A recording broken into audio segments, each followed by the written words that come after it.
Racing, Kurt and I's background in motorcycle racing, it's usually the start-finish line. So you get that in your head and it's stuck.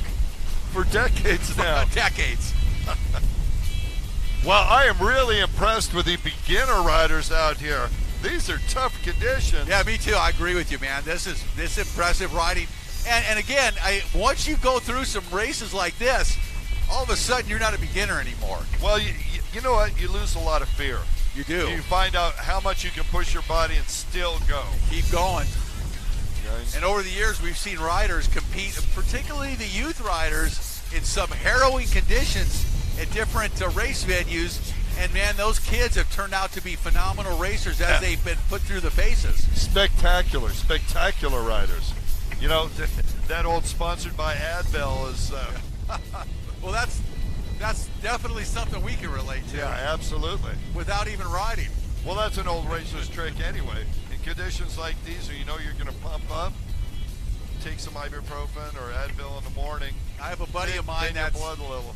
A buddy of mine that's an orthodontist, you know, a great orthodontist, and he races motocross, vintage motocross. He's a very talented rider, and he calls it vitamin A. I like it. So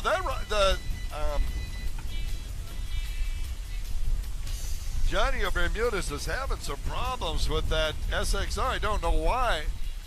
It seems to keep stopping. I wonder if he's got a loose lanyard on that thing or something.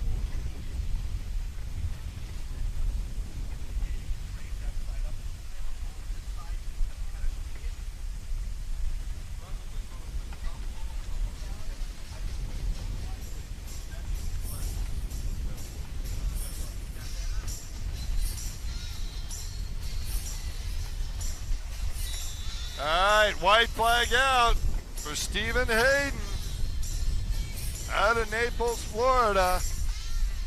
He has been large and in charge for this entire race. He got the whole shot and he's been gone. He makes that turn up to the far right-hand side of the course. One final time, he'll make that turn onto the back straightaway. And the rest of our riders getting that white flag as they come around. Hey, kudos to our scoring team and flag lady out there on the end of the dock this weekend, because they have been rocking and rolling out there, and I'm sure it's a little bouncy here this morning. Well, you know what's happening now?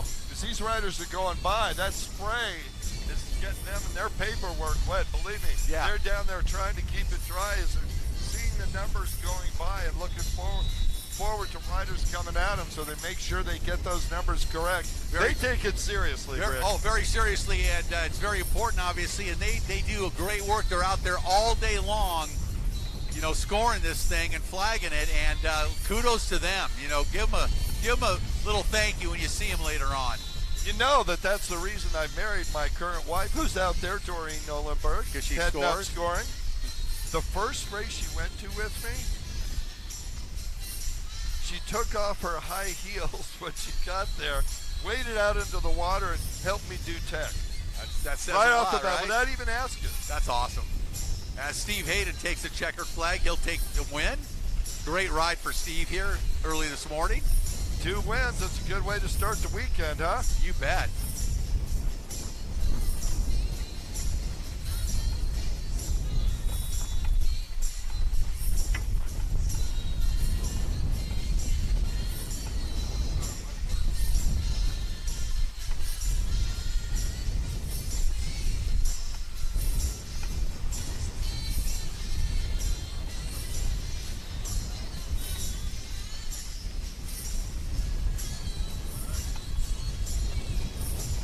All right, race number 3 on the line. This is going to be a good one. Novice Sport, Stock Sport Open, and Junior Sport Stock 13 to 50. Let's see who we have down there, Kurt. Well, on the number 1 Yamaha out of Naples, Florida, sponsored by TC Freeride, JSIN Racing, and Live Ruthless, Justin Oster. Number 25 of Oxford, Pennsylvania on the Sea-Doo, it is David Golder. On the 145 Yamaha out of Pensacola, Florida, Sponsored by EVS, ODI Grips, the PWC Doctor, GoPro, Pro Watercraft, Elite Optics, IPD Graphics, Team Reckless Abandonment, Brandon Morris. And number 757, also out of Pensacola, sponsored by EVS, GoPro, ODI Grips, Rhino Power Nutrition, and the awesome PWC Doctor on the Yamaha, Christian Morris. On that 787 Sea-Doo out of Warner Robins, Georgia, sponsored by Jet Trim, Moto Option, and Flow Vision, Nick Murphy. It's Ford Open, number 43 out of Sarasota, Florida. Riding for Judge Motorsports, Broward Motorsports, and Snyderville, it is Michael Osborne. At 61 years old, by the way. In junior sports stock, 13 to 15. On that 110, out of Fort Myers, he's 15 years old. Sponsored by IPD Graphics, Moto Option, Jet Pilot, Liquimolly, Davis Marine Systems, Pro Watercraft, and JC Racing, Colton Galata. That's the lineup. Race number 3, combined class. We are ready to rock.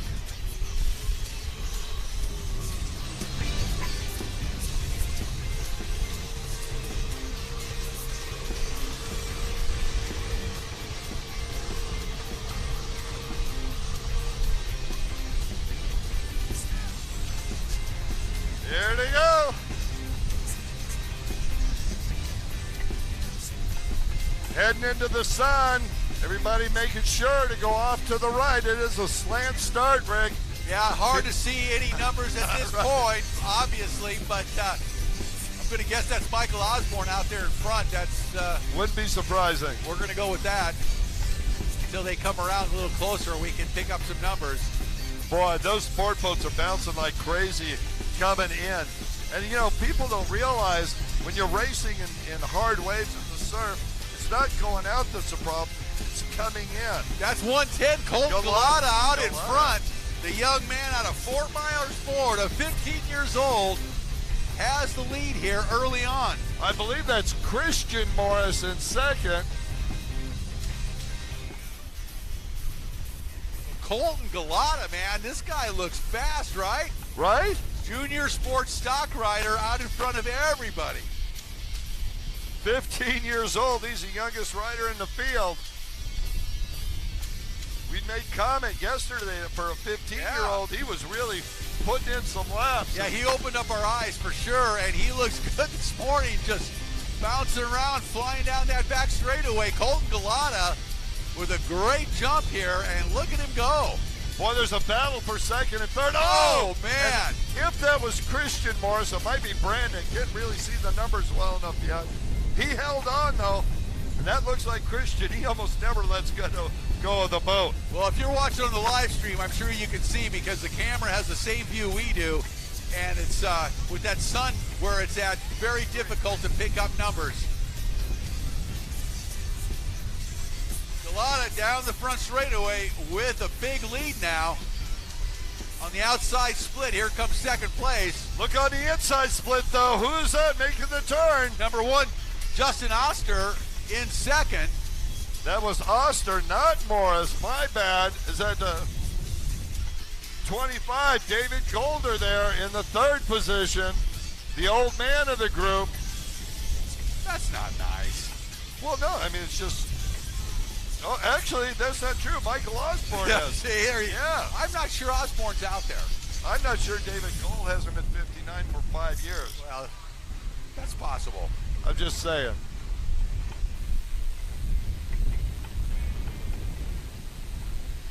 Oh, and a little freestyle action across the finish line there. Oh, man, got to try and remount an HX. You know what that's like, don't you, Mr. Lake? Oh, don't even bring that up. All right, he's having problems. They're going to have to get over there and help him. Do not bring that up. It hurts me to even watch. Oh, I've had the exact same experience, sir. Well, not no. Meanwhile, our race leader down the front straightaway, 110, Colton Galata, 15 years old, out of Fort Myers, riding for IPD Graphics, Moto Option, Jet Pilot, Liquimolly, Davis Marine Systems, Pro Watercraft, and JC Racing. And he's getting back up there, going to start lapping into the field now.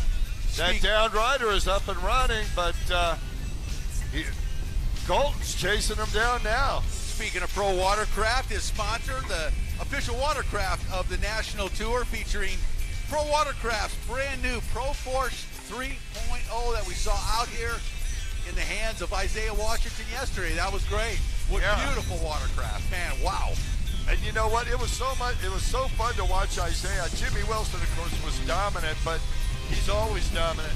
And Isaiah, one of the top riders out there for the last few years, really excited about this new platform. Oh yeah, totally. And it is a gorgeous looking boat. He kind of showed me all the ins and outs of it on Friday when he got here to get a little warm up in. And man, I was blown away by the fit, finish, and perfection, and some of the changes that Chris Hagas and Pro Watercraft made to his new Pro Force, and it's a beautiful boat to say the least.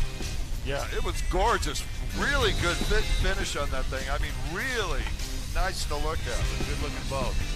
And Isaiah indicated to me that he felt that it was a very forgiving boat to ride, and I talked to Chris as well about that, and he mentioned, kind of echoed the same thing independently of each other. That was kind of part of the design element, to create a boat that's balanced between, good turning boat and a boat that's got stability and speed, and in the rough, is comfortable to ride and doesn't toss you. And that's the magic, right? That's huge. That's the magic. That is huge. Is finding that perfect balance, and that's what Chris Hagas and Pro Watercraft aimed at achieving with his new Pro Force, and it looks like he's done a good job. And looking forward to see more of Isaiah and some other Pro Force riders, of course, right down in front of him. Just going to tell you, number Rick, 13. The old school and the new school on the same page. Nice to see that.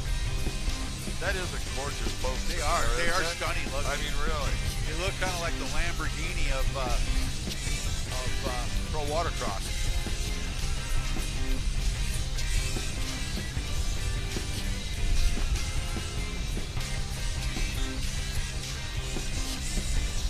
Oh, these riders getting a workout in this morning, man. Here on the windy Sebring, Veterans Beach here in Sebring, and it is a workout today. Got about 11 mile an hour breeze blowing straight into our face. We are facing east, so it is coming right at us out of the east, and it feels really, really good, but it has definitely churned up this lake and making conditions significantly rougher for our competitors here this morning. But I think they're digging it out there. Everybody's having a good time, getting some good laps in, some good racing going on. And I tell you what, it sure feels good up here, doesn't it? It is absolutely gorgeous. You know what? Race number 4, IROC GP and IROC Stock combined, we're going to see Maria Elena Coronado again and Jeff Stanley. Those two are going to have a battle. Yep. We need to get you to the line, please. There's Maria right in front of us. She's ready to go. Good morning, Maria. Got that Yamaha up there, ready to go. A beautiful Yamaha. All right. That she rides extremely well. Where?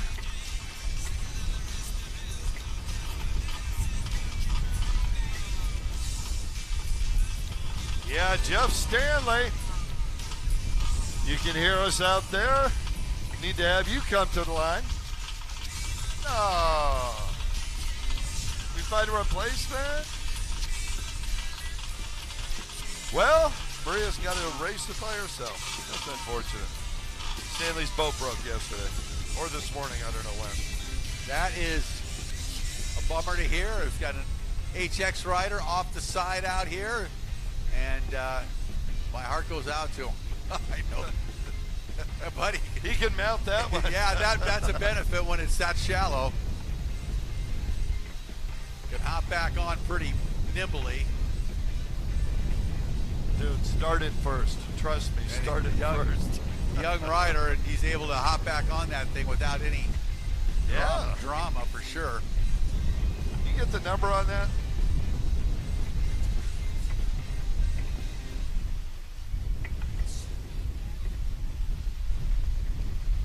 I think that's Golder, maybe. I was wondering because of the helmet, it kind of looked like him. No, yeah, for those of you that are watching on the live stream, it's difficult with the sun behind it. We're essentially just looking at the back side with no light there. Boy, it's difficult right now. As soon as that sun moves up a little further west, we'll be in better shape here to see the numbers more clearly. It's a challenge to say the least right now. Yesterday we didn't have to deal with it because yesterday at this time we were having practice, and we got started earlier this morning since most riders had already had some laps. We had one practice earlier, and then we are racing. Yeah, here, beautiful Sebring, Florida. First round of the 2023 Liqui-Moly Pro Watercross National Tour presented by Jet Trim. White flag out, final lap here. Race number 3. Maria Coronado. Maria.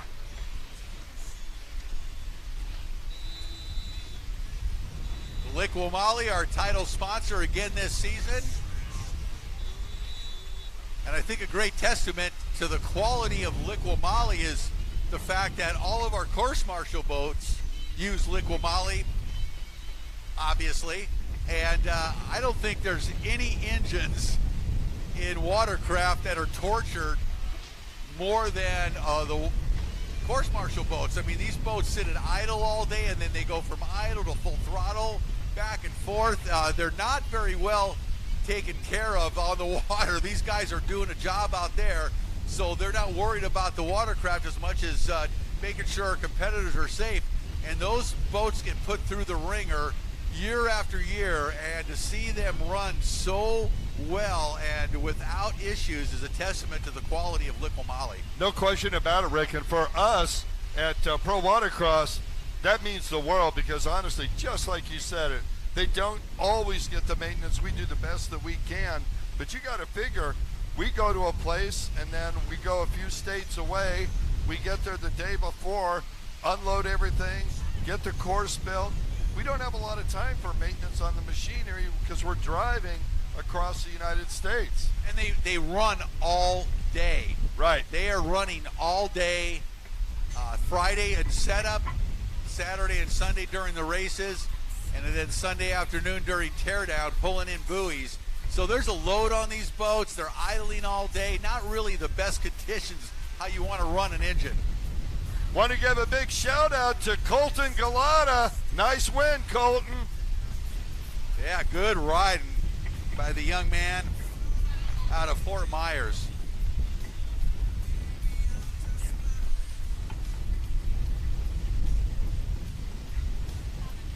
And of course, our presenting sponsor this year is Jet Trim.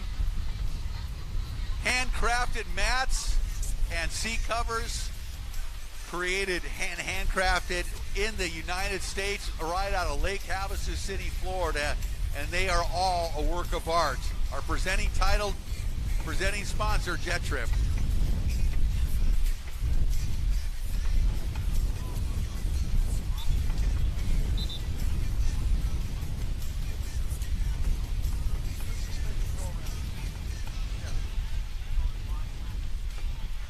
Yeah, Rick, like we were just talking with Kevin Scott about the riders at the end of your race. Go through the finish line, of course, but go ahead and go around the outside of the course to come back in. That way there's no issues. Our scorers down there are getting pelted with the spray off the boats, and they need a few moments to collect their paperwork between races, and it doesn't help if you're going back the opposite direction. Besides the danger, right, Rick? That's a fact. Yeah, those head-ons are not fun. So we're going to race number 6. Junior ski stock 10 to 12 and junior ski stock 13-15. We only have 2 competitors, Cameron Spooner in the 10 to 12 and Kylie Meyer in the 13-15. They had a good little battle yesterday. The Kylie Meyer fan club right here on the beach, very vocal again this morning. Well, we were talking about it. Do you guys know what a Le Mans start is? Think Kylie might need that just to balance things out there. After yesterday's performance. Boy, that fan club got quiet real quick. Very quickly. Got silent. Didn't mean to do that. Silent. And we're just kidding about that. Kylie had a great race yesterday. We're looking for another one today. You know, Kurt, Solas is the official prop and jet pump of the 2023 Pro Watercross National Tour. They are a trusted brand in the Fairly marine familiar, industry, right? Sold them for years. As a matter of fact, when they first came in the U.S., we were the first distributor for them on the West Coast. Western Power Sports? Western Power Sports. Great company to work with. Really, a lot of attention to detail, and they listen to the racers. They used to, you remember, sponsored the Solus Manufacturers Cup down in Lake Havasu. Absolutely. That was me. Wow, that poor bird. The wind's coming in so much it couldn't get back over the water. All right, it's exciting. Let's see Kylie Meyer, Cameron Spooner to the line.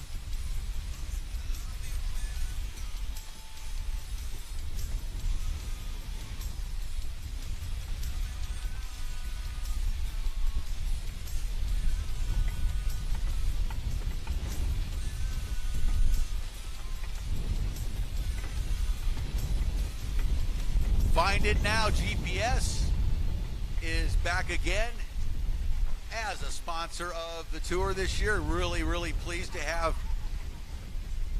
that wonderful company back with us again. Find It Now GPS, the official GPS security system, protecting what moves you. And a pretty interesting product, huh, Kurt? Phenomenal product. As a matter of fact, I was thinking about it as we were driving downtown the other day, and I was noticing how many boats on trailers, not just jet skis, but boats as well. And, you know, some of these boats are in $100,000 that fit on a trailer, which means what you got to do is cut the lock, put that trailer on your truck, and drive it away. But if you've got a pin to Find It Now GPS in there, you'll just watch it and send the police right over to go get it. Simple as that, man. That's a phenomenal product that is kind of a must-have. We know what they're getting used for now, and exceptionally popular electric bikes. Oh yeah, because absolutely. they are stolen. You know, I think it's 4 per minute or something across the U.S. Oh, it's crazy. Where I live in Southern California, they are absolutely everywhere. And unfortunately, you know, not just there, but all over, we have, you know, some problems in the country with theft and crime, and it's sad. It makes me sad, but it's reality. And so you have to do your best to combat that, and Find It Now GPS is a way that can really help you out if you do get something stolen.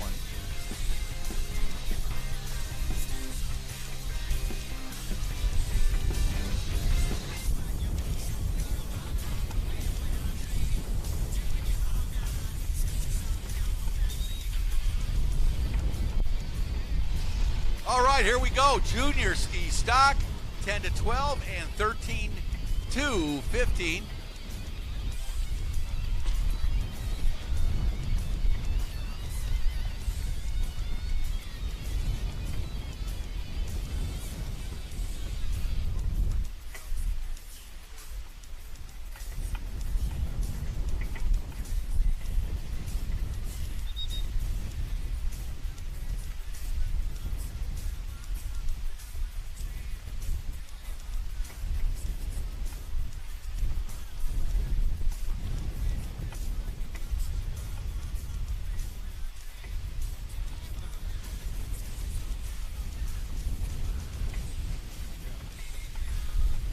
Well, I'm going to guess that's Kylie Meyer coming down the front straightaway. Oh, she is flying down that front straightaway, getting some air on these waves here at Sebring. Well, look at Cameron Spooner. He is having himself a ride today. Yesterday, she kind of yarded him right off the bat, and now Cameron sticking with it in this rougher water. He's doing a credible job out there. Absolutely. Cameron Spooner, Number 23, he is all of 11 years old out of Fort Lauderdale, riding for Spoon Dog Racing and Mom and Dad's Wallet and Uncle Matt. And I will say truer words have never been spoken on the sponsorship. Oh yeah, that's nationwide. Kylie out of Jacksonville, Florida, 13 years old, riding for Glidwell Racing, Taylor's Outboards, and more. And of course, Mom and Dad's Wallet as well. Love that. Yep. I love the Uncle Matt, and I'm like, how many uncles are out there that are helping? A lot of them, believe me. Do want to ask, race number 7 to the line. Race 7, IROC 1100. Seeing somebody at the stand-up on the line, I don't know why. Race 7, IROC 1100 to the line.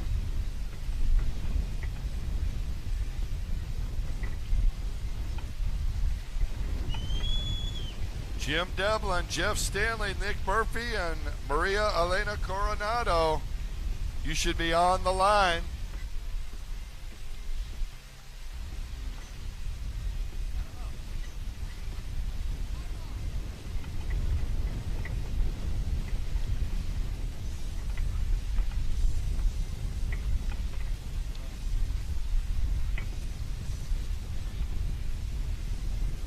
That's what I call getting to the line early. Good job. Hey, no shame in that at all. Be ready.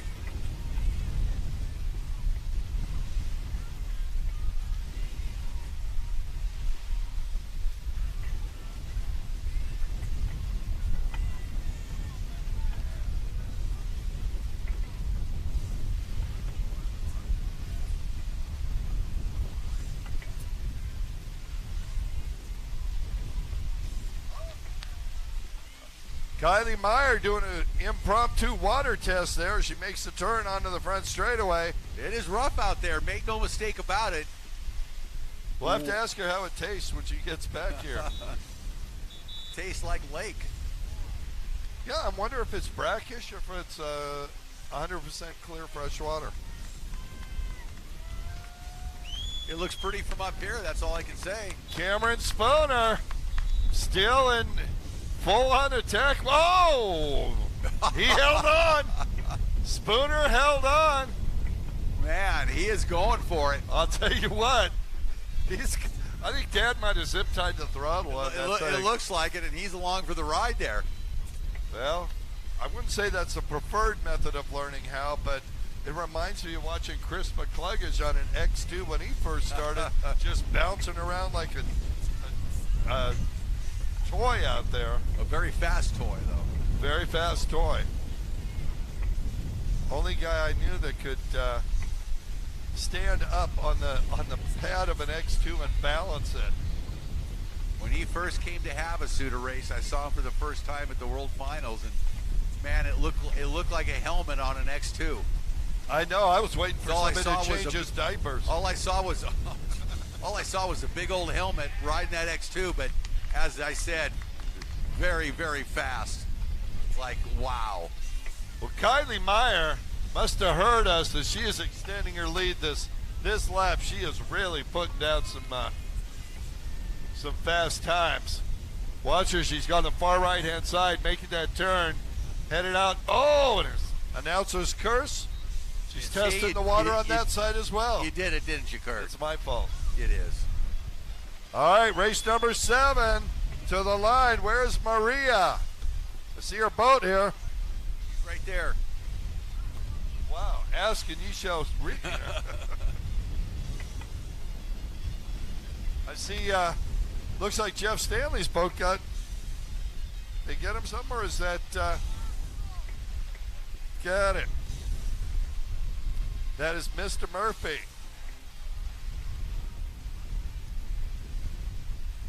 Got a backup?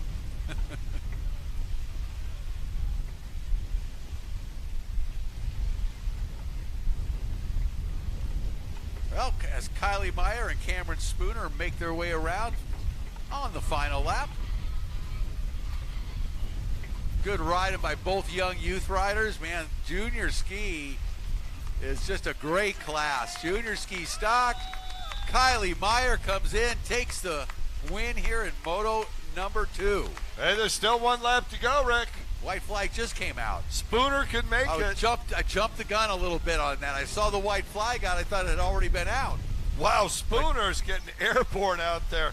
There's not much weight on the top of that ski. Not much. It is not an advantage in these conditions to be a light rider, I'll tell you. Might be about 100 pounds right there soaking wet. Yeah.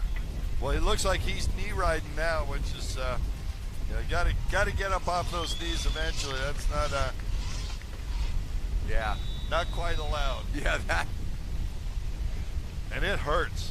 Yeah, that's a rough way to go. Where is Kylie? Yeah, Kylie, she's got it. She's got control of that ski. I'm just going to be quiet. Let her make that turn. Every time I talk about her, she looks like she's getting nervous. Not now. 3 more buoys to go. Kylie Meyer coming in for win in Moto number 2. Put your hands together for Kylie. Nice job. Nice Go ahead job now, by Rick. Kylie, the 13-year-old out of Jacksonville, Florida. We're going to be there in a few more weeks. Yeah, we are, just south of Jacksonville. About 30 miles away. Keystone Heights, June 3rd and 4th.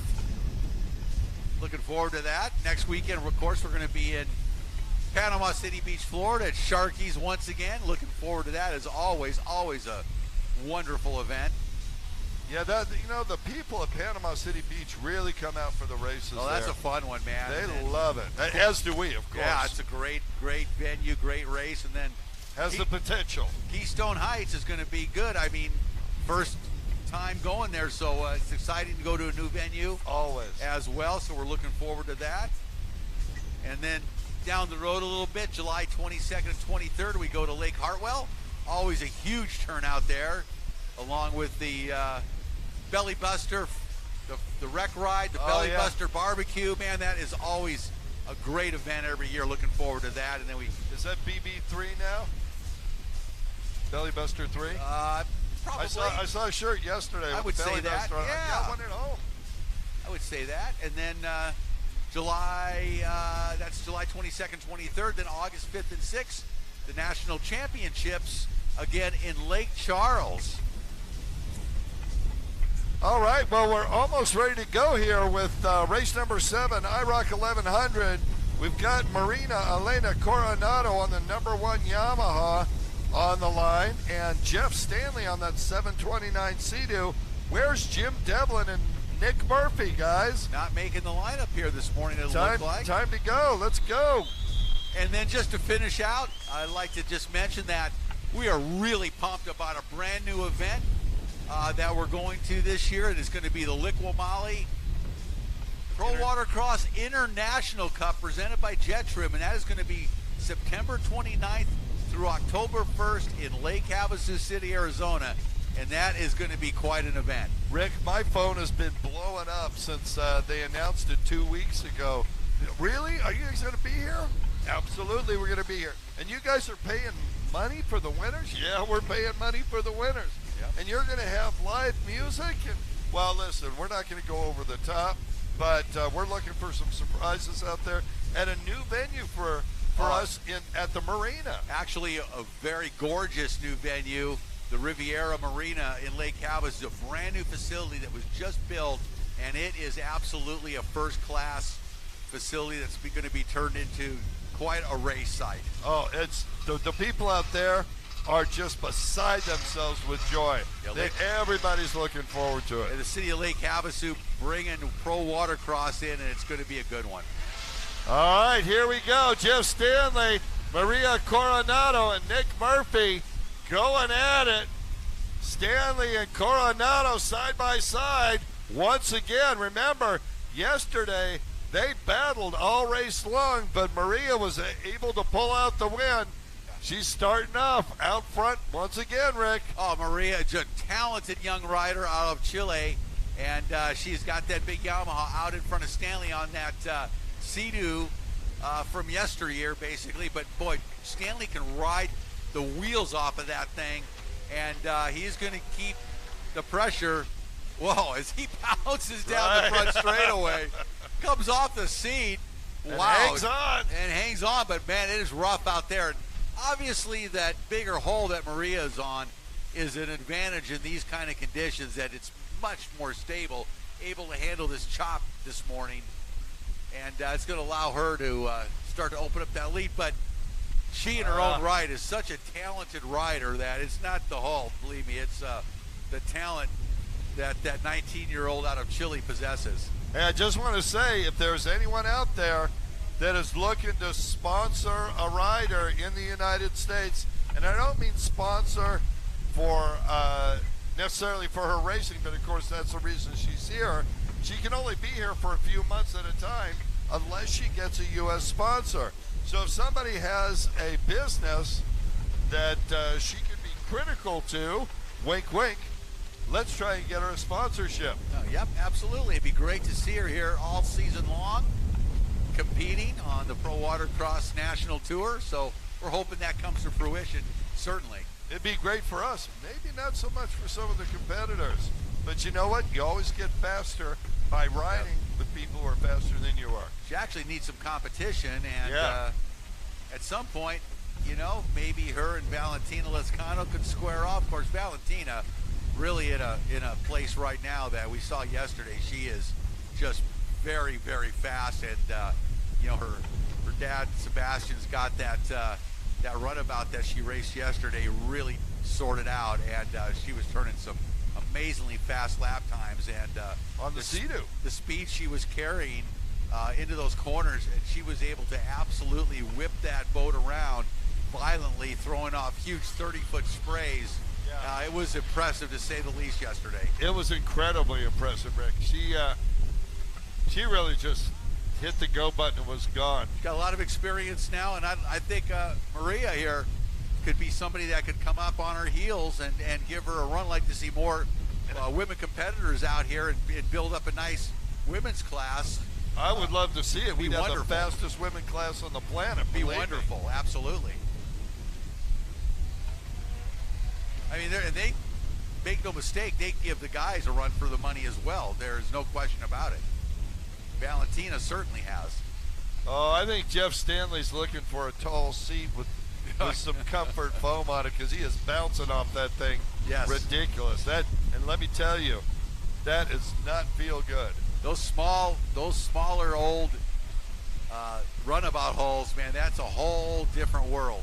What is, the gunnels are so shallow, you know, that your knees are bent beyond 90 degrees, which is not good for suspending the rest of your weight. Not at all. Yeah, that's why those tall seats really make a big difference in that specific watercraft. Also, Polaris 785 Pro, same thing, same class. Stanley needs to call Frank at Jet Trim and get a little padding on that bad boy. I'll tell you what, double the foam with a nice Jet Trim solid side pad so you can get a good grip can make all the difference, especially in a rough water race like this. Race number 8 up next, amateur ski stock to the starting line. And Maria's starting to lap into the pack. She goes by Nick Murphy, and boy, she just squirts right by him. Maria Elena Coronado, the Chilean rider, and she is whooping up on this field.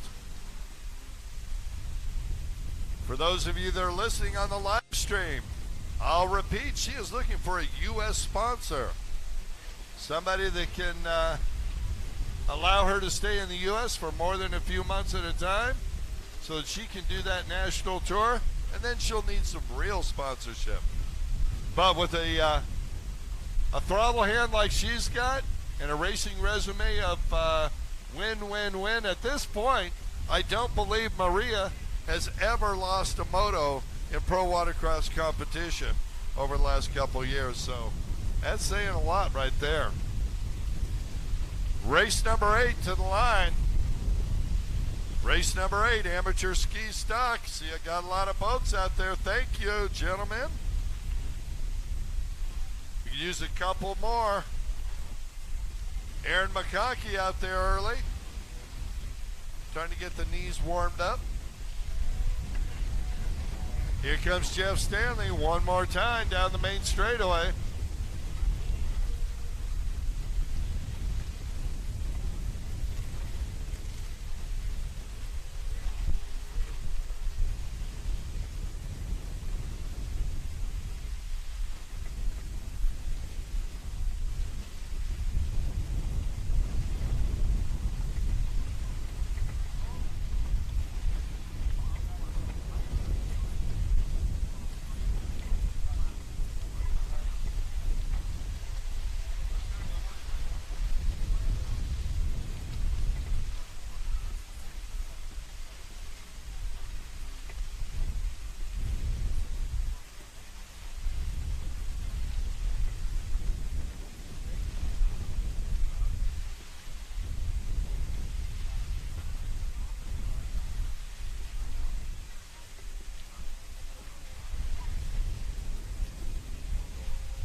So race 6 is on the water. We're revising that a little bit. Race 7 on the starting line, which is amateur ski stock, otherwise known as race 7. Formerly known as race 8. That's correct. Yes, exactly. Now that we've got that clear. It clear as mud. Got it. It clear as mud. Yep.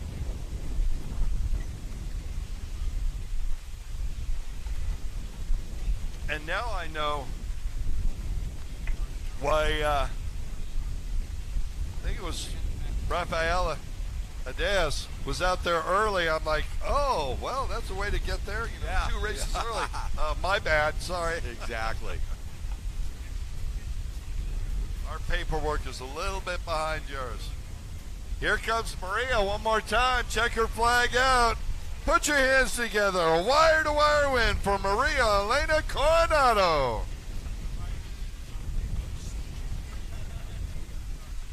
Two motos, 2 wins so far for Maria. Nice work. I was just saying, Rick, when you went off that, as far as I can remember, Maria has never lost a moto in pro watercross competition. I think you're right. That's the kind of rider you want to sponsor. Totally.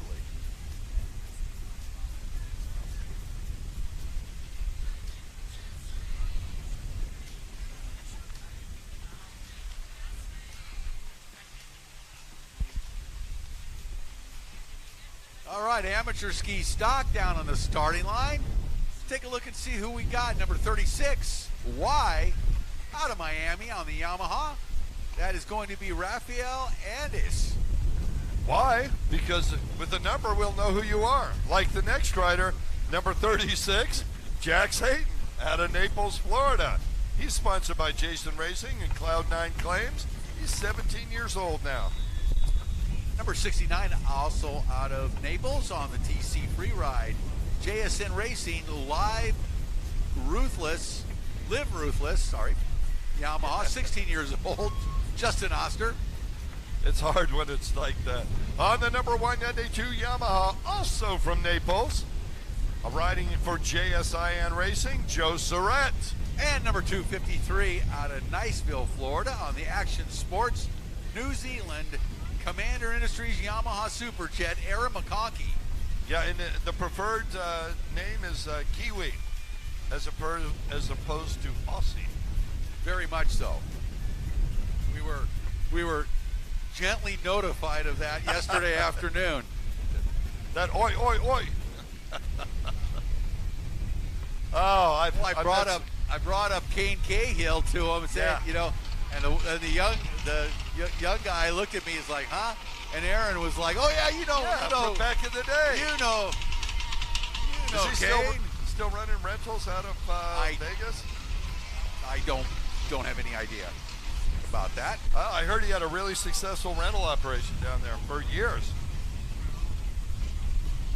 I wouldn't be surprised. Great rider. Used to love Kane Cahill. Oh. He was a great dude. Yeah, a lot of fun after the races too. I mean, Great dude. Talented rider and just a really great guy. Always had a big smile and fun to be around. Yeah, absolutely. Very respectful of everybody in the sport, too. It was a big part of it. One of those people you just want to hang with. All right, who we got out front? Is that Jax? Yep, number 36, our race leader, Jax Hayden, out in front. And behind? That looks like what do we got? 192, Joe Surratt. There, no surprise with Surratt. Trying to keep Jax in his sights. And there's Aaron McConkie, our New Zealand rider, the Kiwi. Well, yeah, you got Jax out there 17, Joe Surratt 30, and then Aaron 54. So that is a wide age range, if I It's like you double each rider, right? Exactly. Well, anybody after Aaron's going to be in their 90s, so. Yeah, exactly. Boy, I'm loving these conditions, Rick. These riders are really getting a workout, which, most every rider, racer I know looks forward to these kind of conditions. Oh, yeah, because absolutely. it pays off for the riders that have put in the practice, that put the hours on a boat.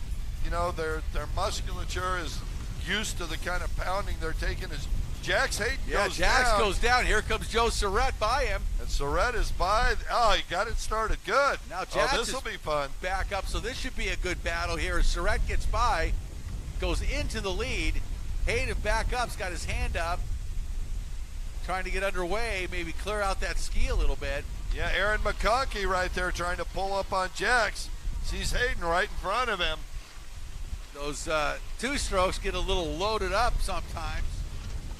Carburation engine combination, a little too much fuel in there. Got to clear that out when they go down. Boy, Justin Oster seems like he's kind of getting the hang of this now. He's really pulling up on Aaron McConkie. Those two could have their own private battle there as Jax Hayden is starting to distance himself from Aaron, trying to chase down Joe Surratt on that back straightaway. Absolutely, Kurt. Jax got a first yesterday in the first moto and was out in front and looking real smooth and in control. Went down. These conditions extremely challenging here today at Sebring. Joe Surratt gets by, and now Jax got his work cut out for him. Well, Joe Surratt was on his knees for most of that back straightaway. He went up in the air, came down on his knees, and just stayed there, pinned it, but he was slowed down. That's going to give Jax the ability to gain a few more boat lengths, and that's the way it goes. Wonder if he's going to go to the inside. Try the inside, Jax. No, the other inside. Nobody's going to the inside. Right, this morning. exactly.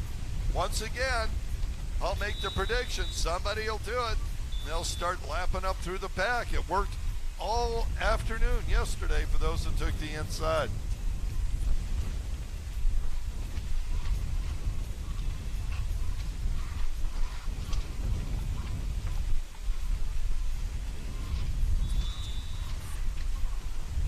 You watch these boats coming into shore, and you'll see the back of the boat slam down, slam down.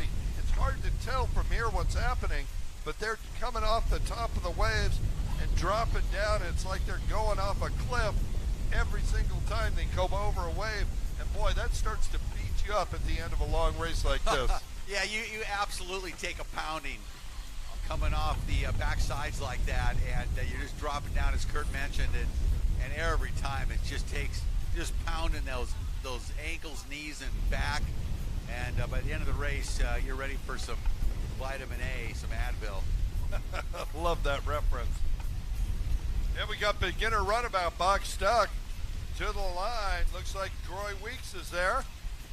Talked to Troy this morning. He's got some new plugs for that thing, so that's going to make that boat a lot lighter today.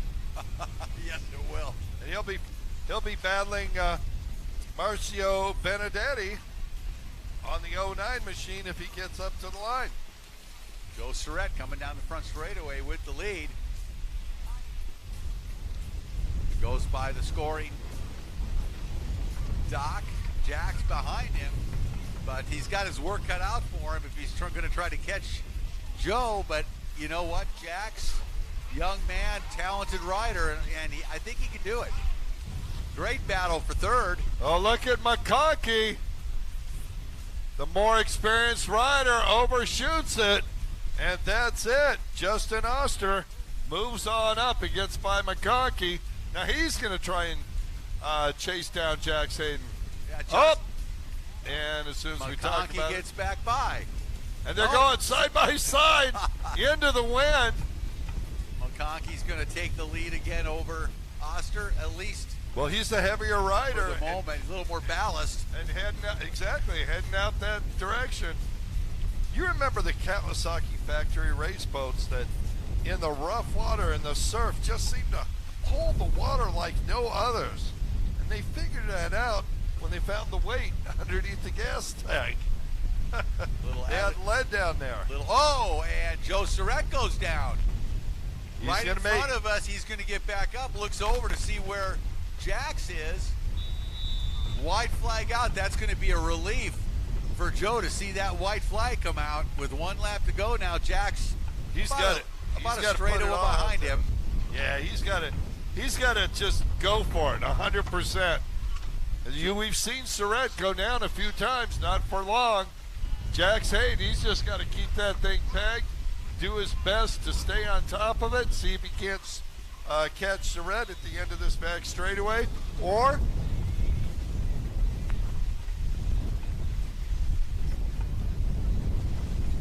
Maria Coronado. Maria, you're on the line. You race now.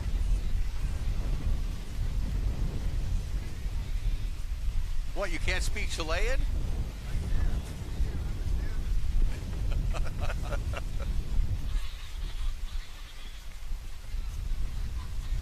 Oh, Jax Hayden having to take the makeup buoy there.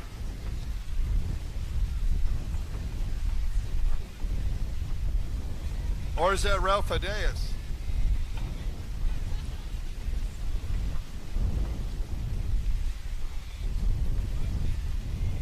No, that's Jax Hayden. I don't think Rafael Adeas showed up to. I don't think so. And as like we say that, Joe Surratt is going to take the checkered flag. Yeah. That was close too, Rick. Yeah, barely. Oh boy, these guys took a beating out here in this. No, Joe, no. Amateur ski stock class as he goes the wrong way.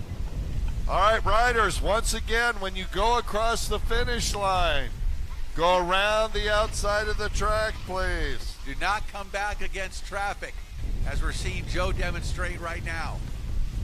Fortunately, there's nobody else really that is a potential problem, but we don't want to see that for obvious reasons. Right now, that could happen later, and it's just never a good idea. Well, I guess we should have a talking to, huh? Yep. I think the race director needs to go do a little talking.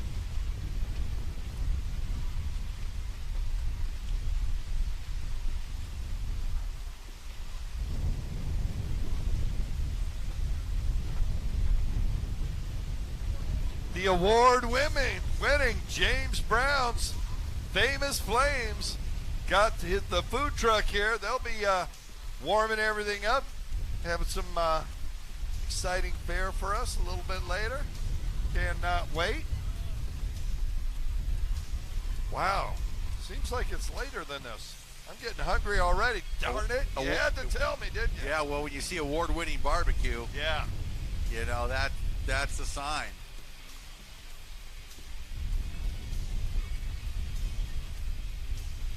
All right, do we have anybody with a jump battery that can help our rider with a Cowie out there? Anybody got a jump battery we can bring out real quick? Somebody got one on their trailer back in the pits?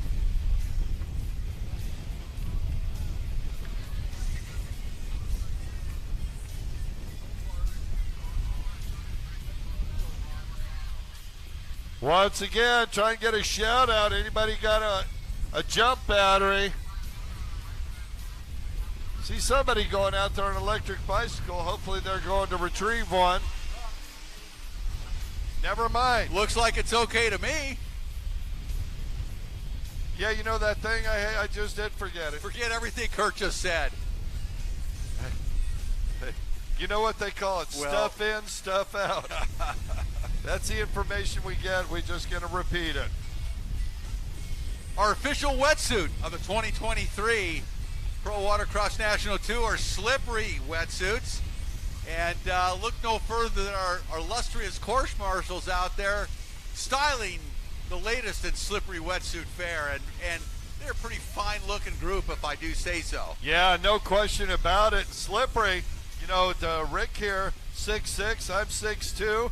They're the only wetsuits you can get for riders our size. Yeah, they make talls and they fit, and I love them. I love them. The good work by Slippery every year, and we're proud to have them as part of the National Tour this year, helping our course marshals stay warm and comfy and taking care of our riders out there. Well, this is kind of great. Troy Weeks going to get a clinic on runabout racing with Maria out in front. We talked to Troy this morning, and you know, as we found out, it's his first race ever. Yesterday was his first day ever. He thought he did everything wrong he could do wrong, and he everything showed up this morning with the course map taped to his glove box on his Kawasaki runabout, and we were like, please don't look down at that during the race. I'll do it on the starting line. Good idea. Follow Maria. Well, at this point, yeah. You don't want to tell a racer that before it starts. No, but, between you and I. Yeah. I'm just saying it between you and I, Kurt. Nobody else knows. Well, in a couple more laps, they'll get that option again. Yeah. Well said. But yeah, first race ever, 60 years old. Love it. You know, and the guy's just enthusiastic. He races. What is it down here? It's not hare scrambles. Yeah, hare scrambles. Was it hare scrambles? Yeah, he said KX 500. Dirt bikes. He's a big dirt bike rider and motorcyclist and watercraft. Does it all. And he says this is a hell of a lot better than sitting on the couch. I like that. Do you see what he just did out there, Rick?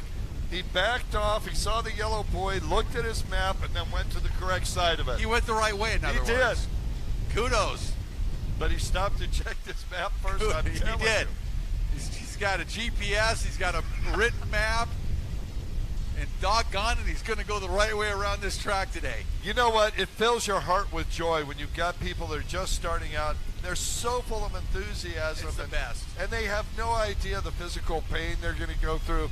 As, you know, I don't mean bad, just it takes a lot of you to how do much this. He's going to be hurting tomorrow morning? Yeah, well, it's way different than just wreck riding, you know. You know, he started off yesterday pretty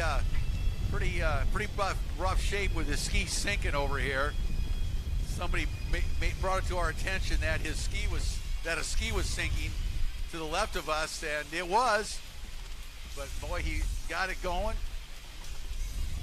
We had to start calling it a Kawasink-me.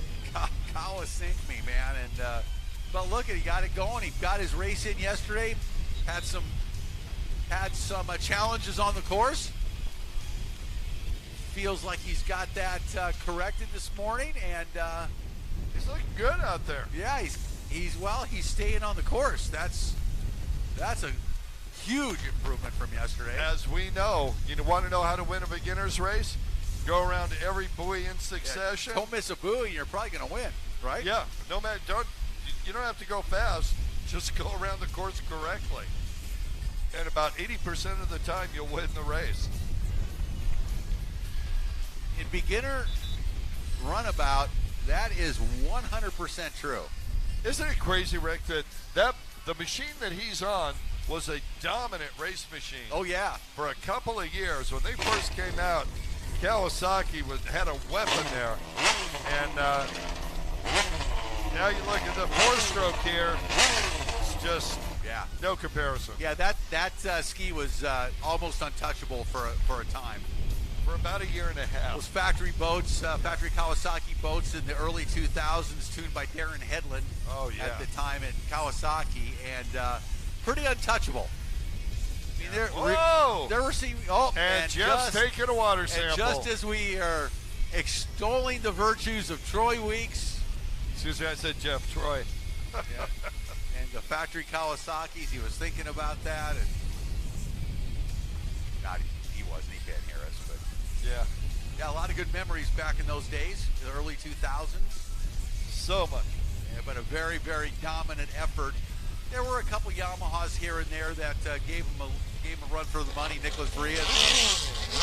I think that really started the lighter wink stock hull thing when the 1200s came out, and then Yamaha brought their, Well, Rios had a good 1300. racing. Yeah. Rios had a good racing effort. Chris Lawrence had a good racing effort. Oh yeah. And was a talented rider. Absolutely. But on the balance, on the whole, it was the factory Kawasaki's that absolutely dominated. As the white flag comes out for Maria, the young Chilean rock star here. She is a talented rider. We call her a phenom. A phenom. I'm calling it. That's it. But we we need some competition for this young lady. Yes, we do. We'll see in Panama City Beach. I believe she's going to be there. I believe. I you're hope right. she is. Yes, I think they said they were going to be there. Going to have a good turnout next weekend. Looking forward to Panama City Beach. That's always a big event at Sharky's Beach Club, which I absolutely love that place. It's just the quintessential pro watercross kind of vibe there, right? Well, I think they've renamed one of their drinks to the Rick Lake Margarita, if I'm not mistaken. My wife yesterday said, "You got a lot of sun, but you need to announce like this because the bottom of your arms are all white." I'm like, "Honey, it's gonna look a little funny like that on television."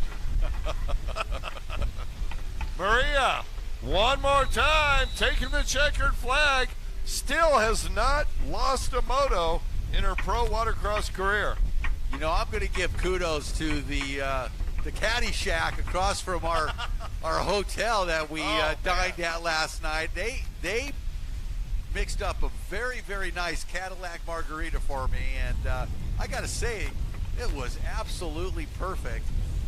And the food was good. We had a good time there. I like that spot. I had a great time, and we're all posturing to go back one more time. We've already been there twice.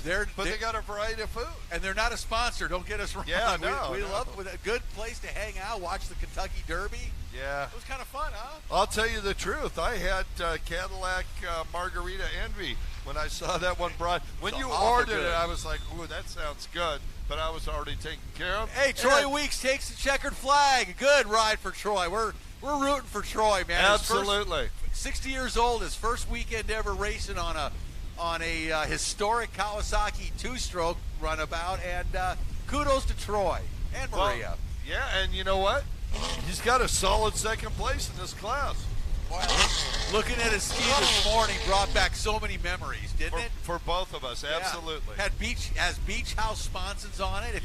If you were of a certain age to remember Beach House. Is that Bruce? I believe so. And the lady that owned it, they were great supporters for many years. In the early days of runabout racing, really, that's where they got their start, creating sponsons. They did a great job, too. At a certain point, they were the only one out there. Always a great advertiser with me at Jet Sports Magazine for many years. And I am certain. Loved them. I know you were buying, too. Look, you gotta tell you, keep an eye on 13 James Wright, 52 years old, and he was a rocket yesterday on that Pro Force. Oh, there he goes again. He was laid off the line, and he's going to lead into that first buoy, and he does. One of my favorite classes here, Veteran Ski GP. Absolutely. Everybody 50 and 60 on some very fast race equipment, and these guys are my heroes. Right. Because I know what it takes physically to be out there at the age that we are all at on these brutally fast stand-ups, man. And I am always impressed with all of these riders. And look out in front, man. Wow. James Wright, 52. Already got a full straightaway lead. 52 years old out of Lakeland, Florida, and the dude won yesterday and is on the gas. He possibly could lap the entire field here at Moto 2. You hear that?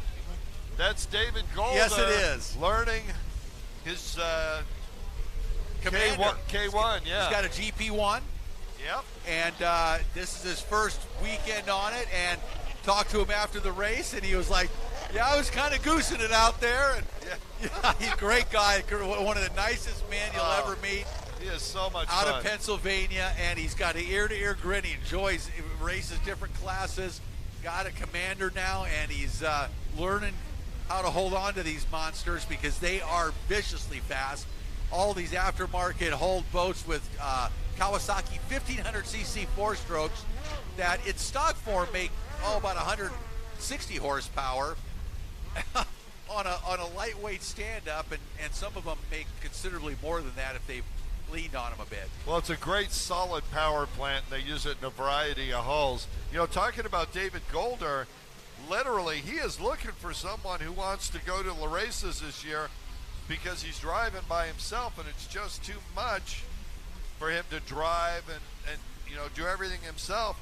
I don't know if he's talking about paying the gas bill too, but if somebody has an interest in driving to most of the races this year, go talk to David Golder in the pits. Really, I'm totally serious. He said, I'm really looking for somebody. He is a great guy, and watching these guys out here on these boats, I mean, these are at the aftermarket hold, these modern aftermarket hold skis, which are the top level of racing in the world with these four-stroke Kawasaki 1500s. The slowest ones go in the high 60s. You're looking at 67 to 70 miles an hour, and God knows if they're modified a bit what they're hitting. And yeah, in flat water. And that's awful fast on the water, no matter how you look at it. Or actually light chop. Yeah, I don't think 67 is out of the question. No, I know they go 67, 68. They're capable of it without too much trouble. You got somebody pushing their boat in. Let's check and see who that. It looks like a GP1.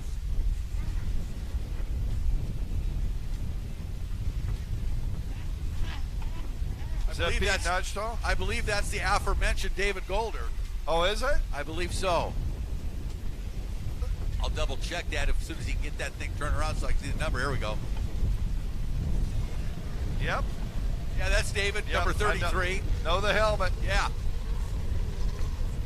So he's up and underway. He said after the race yesterday his feet were hurt, his legs were wobbly. Yeah. The whole thing. I want to see him open that up for, like, you know, like James Wright's doing on that pro course.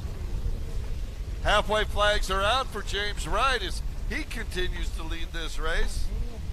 There's the number 43 of Pete Nudgestall out of Boynton Beach, Florida. Well, we know the latest version of that Pro Force, the 3.0, the third iteration of it, and I'm not sure if James Wright is on a 1 or a 2, and I think it matters very little because he is extremely fast. Whichever one he's on, it's nice. It's working well for him right now.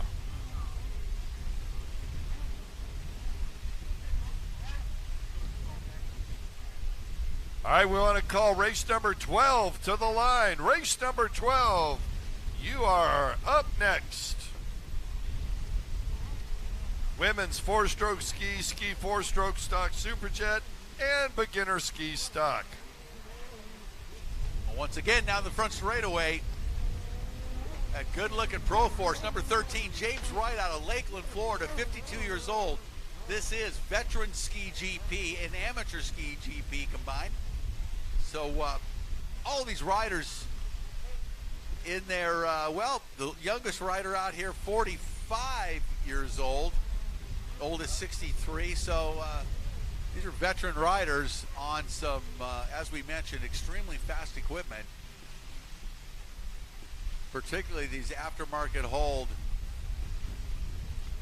skis, extremely lightweight, very, very dialed in handling, and a lot of horsepower with those four-stroke Kawasaki 1500s underneath the hood.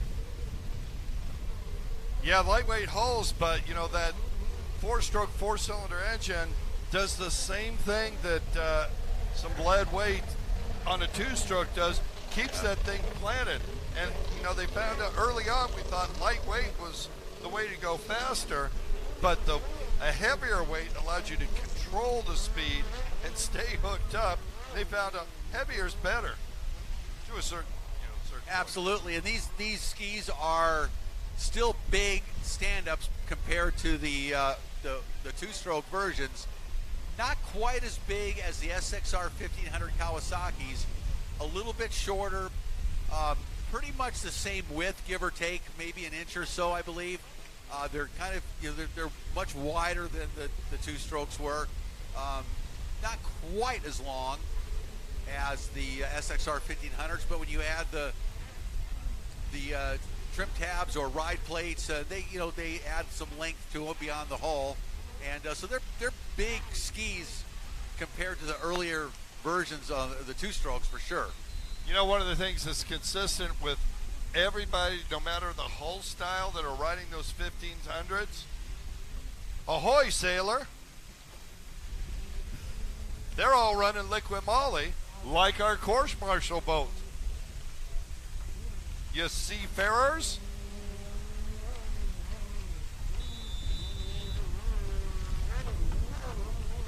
Gotta love it. But those, those four strokes significantly heavier than the two-stroke engines. So I think these boats are weighing in around the 400-pound range on these aftermarket hulled four strokes. The SXR 1500, I think, is about 550 pounds. So there's, they're nearly 150 pounds lighter than a stock SXR 1500. It's something you can bench press, but just barely, right? Roughly. Anymore. Yeah, that's, So we got a rider down out there. I don't know if they're having mechanical problems. There's our course martial boats out there to assist. And I'm not certain if that's David Golder, but my money would be on it. Yeah, you talk about those course martial boats with running liquid moly. Exactly. I mean, they are just tortured weekend after weekend, all day long running. I mean, they're running from 7 in the morning until 4 in the afternoon and never miss a beat, and that is a testament to the quality of liquid moly, Kurt. Well, ahoy there, boaters. Are you looking for the best way to protect and enhance your marine engine's performance? Look no further than Liquid Moly Marine, the leading provider of premium marine engine oils and additives. And like Rick said, we're here to tell you it actually works in real world competition. They're also out there in all forms of racing. Over in Europe, the Moto GP, see everybody running liquid moly. Yeah, no question about it. Absolutely phenomenal. High quality lubricants out of Germany, the highest quality, components in the world, and they are instrumental in keeping engines alive throughout racing competition worldwide. No question about it. And that's not all. Liquid Marine also offers a wide variety of specialized marine additives that can help you achieve even better performance. Whether you're looking for increased fuel efficiency, better engine cleanliness, or improved corrosion protection, a big deal down here in Florida, Liquid Moly provides that for you. Yeah, the best. So happy to be connected with them, Rick. Absolutely the best, no question about it. As our veteran ski GP class finishes up their moto number 2, James Wright with another brilliant performance. Pete Natchigall on his GP1 Commander, and David Golder finished out on his Commander GP1. McConkey on the Kawasaki. So these guys putting in some rough laps here this morning for sure. Well, I'm not certain. I'll have to take a look at Wright's boat as he comes in, but I almost bet he's got jet trim pads on it. Jet Trim's innovative products are designed with the highest quality materials to enhance your riding experience. Whether you're looking for added comfort or improved grip, Jet Trim has a solution. And it sure seems to work for Mr. Wright. He stayed on there like he was glued to it. Yeah, no question about it. When you talk about the best mats, the best pads, seat covers, Jet Trim is custom made in the United States, right in Lake Havasu City, the PWC capital of the world, and that is absolutely the highest quality that you can get. And you look at these stand-ups with custom made Jet Trim mats, and they are absolutely a gorgeous work of art. And well, let's see if anybody in race 12 has got one on, because we need them to the line. Pretty much 4-stroke Super Jet beginner ski stock. We need to get you to the line.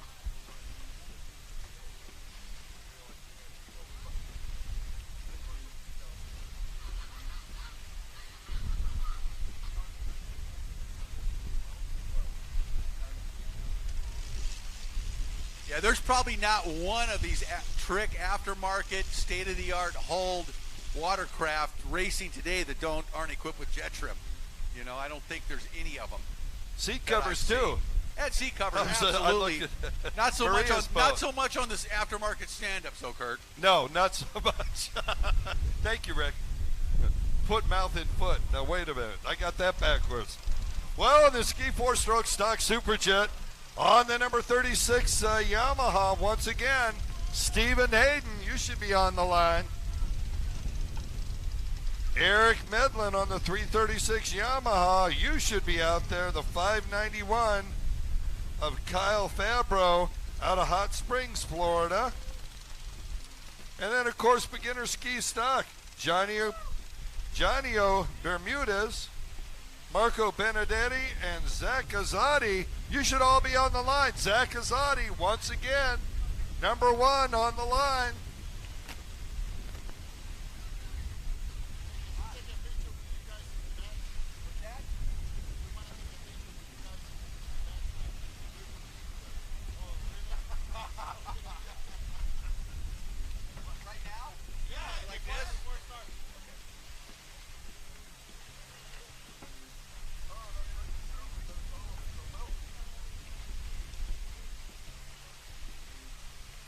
My agent will contact you. We'll have our people contact your people.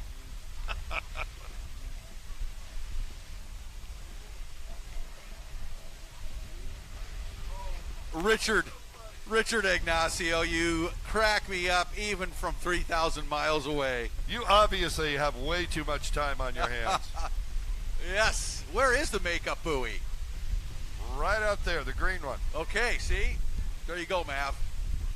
Somebody get some water to Aaron McConkey over here. Aaron, you look like you could use a refresh.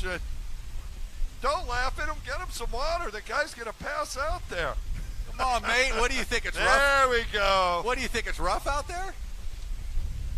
All right. Oh, he's got a kiwi cleanse. I get it. Yeah. No, never. Preaching to the choir. You're my hero. Hallelujah. Oh man, yeah, it's a workout. Let me tell you, if you haven't reached the ripe old age of 50 plus yet, riding stand-ups, particularly in those conditions on fast boats, whew, you know, these guys are gigantic studs out there doing this. It's very impressive. Aaron, how many years have you been 56? Last 5-6 years? Seriously, these guys are just amazing athletes. I bow to them. I tell you what. They're my heroes. I mean, I'm a few years older, but believe me, every year makes it so much harder. Oh my goodness, it's a treat for me to watch these guys ride. I'm living vicariously through them at this point. Oh, look at this. More people coming up to give him water, and I think they're taking his blood pressure over there. I think he's going to get a transfusion. I like the way you think. All right, looks like we're ready to go. Race number 12. Kylie Meyer out there? No. Not out there, okay. Yeah, no. Who's that? I'll bet you that's Steve Hayden. Oh, yeah. If I had to guess, and I'm guessing with the way the sun's here right now. You sound like Karnak the Magnificent. Speaking of Johnny Carson, thank you. We talked about Johnny this morning, and another JC reference. For those of our a certain age, I mean, never been anybody like Johnny Carson before, since, and Karnak the Magnificent was a great part of that show for many, many decades. No, who is that out front? That's an SXR 1500. Right. Is that Johnny O on the 5? That's number 5. Yeah, Johnny O Bermudez out of Weston, Florida. He won Moto 1 in that boat. And Steve Hayden behind him. Oh, this is going to be good. Now, Hayden taking the outside. We still are not seeing riders take that inside split. And this might be the class, Rick. And then 336, Eric Medlin in 3rd. And then we have a pretty good battle for 3rd, 4th, and 5th right now. You see a 591, Kyle Fabro out there? Yep, he's out there. He's part of that mix battling for 3rd, 4th, and 5th. And we'll check them as they come back around. Sun's starting to move to the west. We're starting to get a little better view. Still pretty, Wow. a lot of glare out there on the water this morning. Steve Hayden came in at Mach 7 there, had to dump down into the tray. I think that was just a break. If I didn't have my polarized bombers on, I couldn't even see out there. Oh, you know, we haven't spoken about that. I'm absolutely loving the bombers this year. Yeah, you got the custom, prescriptions, dude. Without the prescriptions, I would not be seeing anything but fun. And you're looking so good, too. Thank you. I was thinking the same thing about you. I was going to kind of change your name to Rock Hollywood. They'd call us twins then. Well, look at this. Hayden taking the inside, and Johnny-O on the outside, and Hayden's making it work. Look out, Johnny-O. Stephen Hayden just passed you. Now, he's got that SXR, though. If he can hold it wide open down that back straightaway, he might have a chance. Well, it's interesting. It's interesting because you got a SXR 1500 four-stroke against the new, or not new, but newer Yamaha Superjet four-stroke out there. It's kind of a neat comparison. And, of course, the skill levels are a little bit different with the beginner versus Steve Hayden, who is definitely not a beginner. But, much to my chagrin, I've been disappointed since the introduction of these. Cowie came out first than Yamaha, but I was hoping that they would be very comparable so that he could run in the same class, which benefits the entire sport, because these stock four-stroke stand-ups you buy on the showroom floor, and that is what really populates racing, are modern equipment that you buy brand new to take racing. The Absolutely. fact that the Kawasaki and the Yamaha are so vastly different in terms of, particularly in engine size. Right. 1,500 versus about 1,000, and you just, there's no replacement for displacement, and it makes them, not equal competitors in stock form. That is 336 going down. That's Medlin. But I was pretty disappointed about that, and still am to this day. Would like to see them be able to have one stock four-stroke class instead of two.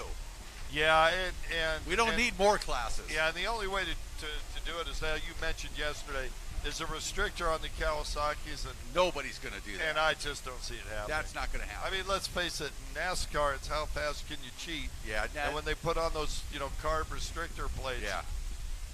I just don't see that as being a viable solution.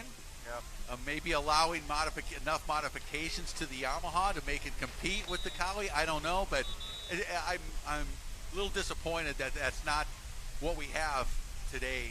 If they were apples to apples, it'd be wonderful to have both brands out there, stock showroom, stock boats competing at that level, but not so. Nope, not yet. We'll see what they come up with next year. We're halfway through. Rant over. Race 12 now. Rant over. Rant over. Well, until the next time. Yeah. Till the next time. Till third moto. Right, yeah. Well, this is the third moto. There we go. Taking the inside split. Who is it, Rick? We got one rider on the inside split. Well, we got two now. Hey, things are changing up. That is a Superjet out there. Oh, that's Zach Azadi on the 701. 701. Worked out for him.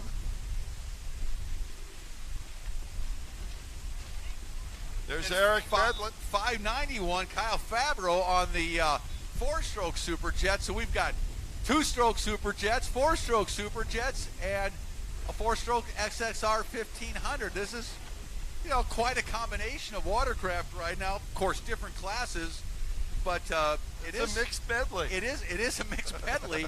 It's kind of a cornucopia of watercraft, if you will, and but it's nice to see them kind of compete at some point. I mean, it's not apples for apples to say the least, because you've got different skill levels, but nonetheless, number 5 doing a good job out there this weekend. No question about it. Janio, and a win in the first two motos, and he looks good here in moto number 3 as well. Yeah, and I'll tell you, boy, just watching him pilot that thing around reminds me of when the SXR 1500s first came out, and so many people had trouble riding them. They're pretty stable, but it takes takes some getting used to with the boat that long. It really does. It's a completely different ride than the all the two-stroke stand-ups that we rode and were used to. Much different to ride. It's first time I rode one. It was pretty challenging. Very fast compared to the previous two-stroke. As Hayden goes by. Yeah, Eric Medlin sees how that boat can be ridden if Steve Hayden's on it, because he just left him in the dust as they went down that front straightaway. And it is good to see some Yamaha four-stroke Superjets out here racing now, as riders have, more of those have become available. Of course, during the pandemic, right, you could barely get them. There weren't many made at all, and so now some riders are getting them, and they're starting to get them sorted out and getting used to them, and that's a good thing. Here we go, rider taking the inside once again. Just wish they could all be in one class. Well, they could all be in your class. They'd all be in first. White flag out. Once again, Stephen Hayden making his way around for the final time.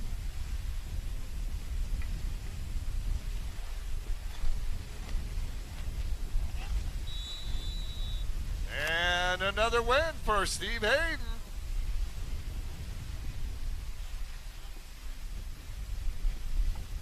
Yeah, you can tell it's rough out there when you got so many riders coming in on their knees. Yeah, amazing how many today we've seen. Yeah. By the way, that is forbidden. And that is illegal. Yeah, you can fall to your knees, but you got to get back up. You can't ride halfway around the track and like, oh. But I'm thinking some of them couldn't get back up. This rough water. All right, we got race 13 on the line. Don't fake it. Knee riders don't make it. Yeah. I tried that. You know, I got so tired of just falling over to the side, as so many riders did on the 440s, until they learned how to control them. We just start falling and keep falling, and you can't stop yourself. I was too tall or something to ride on my knees. I never even. It hurt. It hurt too much. I'd rather just stand up and fall. Yeah, for the first half an hour, you know, and then you start getting it. It's, you know, those were on 550s, of course, but. Well, with our leg lengths and yours are longer than mine, wasn't a lot of you room. bang your knees on the front. There wasn't much room, man. Yeah, and squeeze them together. Plus, the guys I started riding with, when I started riding, they're, you know, you weren't going to ride on your knees. They're going to make such fun of you. Oh. Yeah. No. No, we won't repeat all of what was said then. Nope. All right, well, race 13 and novice sports stock, sport open and junior sports stock combined. In the junior sports stock on the 110, Colton Galata. On sport open on the 43, Michael Osborne. In novice sports stock, who we got, Rick? Number 1, out of Naples, Justin Oster. In the 25, David Golder. Number 145 out of Pensacola, Brandon Morris. On the 757, put your hand in the air, Christian Morris. That Christian there? That's Christian. And 787? Nick Murphy out of Warner Robins, Georgia. There's Nick. All right. Novice sports stock here. And junior sports stock, 13 to 15, Colton Galata, who has been absolutely brilliant this weekend on that Yamaha Wave Blaster. He's here on the outside, wants to try and get that drive from there. So again, the sport class, for those not familiar with this type of watercraft, these were watercraft that were last sold in the 90s, if you can believe it, but were so popular and riders like riding them so much that they've never stopped riding them, and they are still one of the bigger racing classes today, and it's always a good race in the sport class, whether it's stock or modified. I used to love the Sport GP class when we had that. Absolutely. That was crazy, seeing Jules Hopkins out there on that 1500 four-stroke HX. So cool. Yeah, well, you know, you had the X2, which begot the Blaster, which begot the HX. which begot the Hurricane. The X2. Oh, is that Gallardo trying to get that going? Nope, he's out on the far outside. Oh, and Gallardo can't get it off the line. That's going to make this interesting. Somebody's got a hand up out there halfway down the starting straight on the inside, having a problem.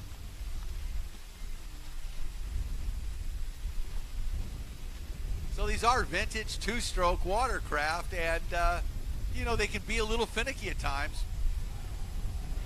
What a tragedy that Gallardo has 2 wins already. They got to get that thing going. He can lap this field. Let's go.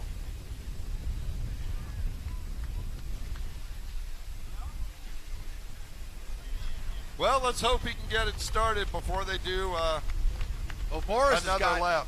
Morris got no problem with it. He's happy. Oh, yeah. I believe that's Christian out there. It is.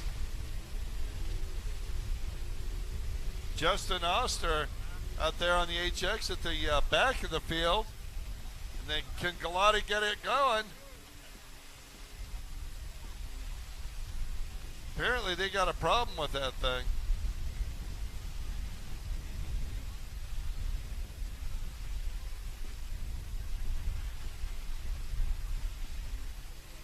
Wow, Christian Morris, large and in charge out there, Rick. He's got half the back straightaway lead already. Yeah, it's amazing how far in front he is already. Yeah. Wow, he is really charging here in Moto number 3. The final moto for Novice Sports Stock.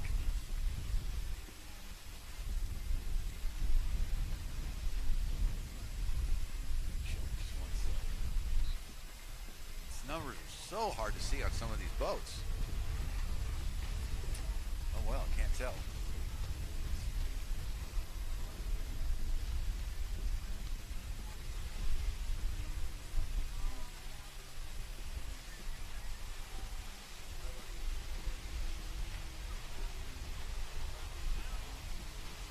All right, race 15 to the line. And Gallardo got his boat going. That's a lot to ask to see if he can unlap himself 3 times. But I think that'd be a first for me to ever see somebody lap the entire field 3 times. Twice I've seen it, for sure, multiple times. I am going to go with you on that one. But we got a rider who's off on his HX out in the front here. I think that might be the number 1, Justin Oster. We'll take a look. Can't see the number out there. Here goes Gallardo. He's riding it angry. Well, I'll tell you what, there have been times in my life where the beginning of a race did not go well, and I literally saw red. Now, I'm speaking of my road racing days.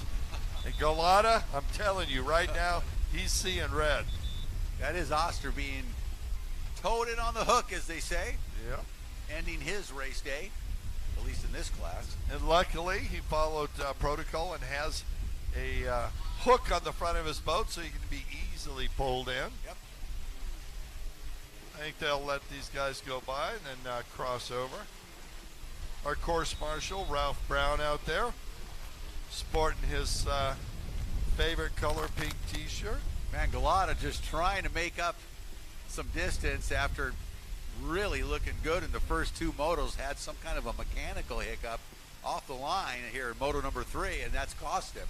Well, I'm glad the thing's running. It seems to be running okay.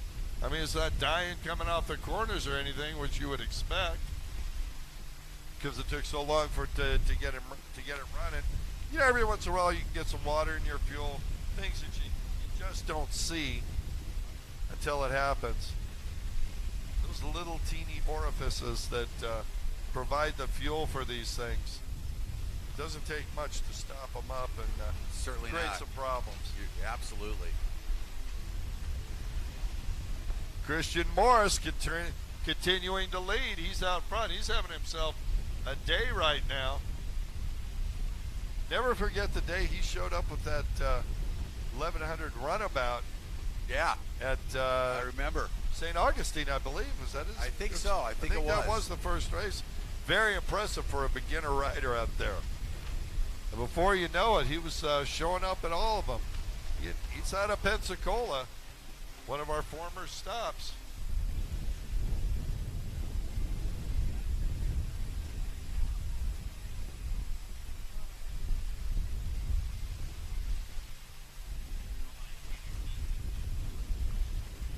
Junior skis to the starting line. Junior skis to the starting line, please. Race number 15. Wow, getting dark out here. Little cloud cover coming in. Yeah, look at that, coming in from, from the Atlantic. The breeze is laying down too. Yeah. The breeze is laying down here. It was really, a little windy this morning, about 11 mile an hour out of the east, and it certainly dropped significantly now. It's only probably half of that. Yep. Well, Christian Morris takes the white flag. 1 lap to go for Morris. Galata's got, well, no chance. Nope. Not at this point, but he's going to keep charging.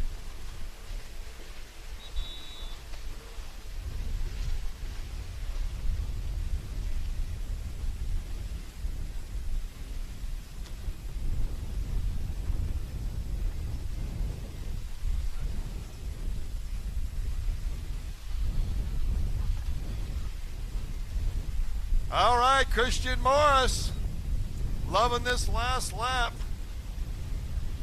Yeah, he's been all by himself in this third moto, which that's a pretty good feeling when you're racing, to be out there all by yourself, jamming around the track and nobody in sight behind you. Yeah, the only thing you're battling is your own mind. Yeah, totally. Your own, am I gonna mess up? Did I tighten that spark plug? I know I left it loose. Man, never know. I hope it holds. At least in watercross, as opposed to motocross, you don't have to worry about crashing so much and, getting dinged up. Although it can happen, but not likely, as Morris takes the checkered flag and the win here in moto number 3. Yeah, big round of applause for Christian Morris. What a great job he did. And here come the rest of our competitors. Galata continuing to charge right to the very finish line. Well, he beat him across the line, except he's 3 laps down. So well, that's a problem. That's an issue. All right, here come our junior riders.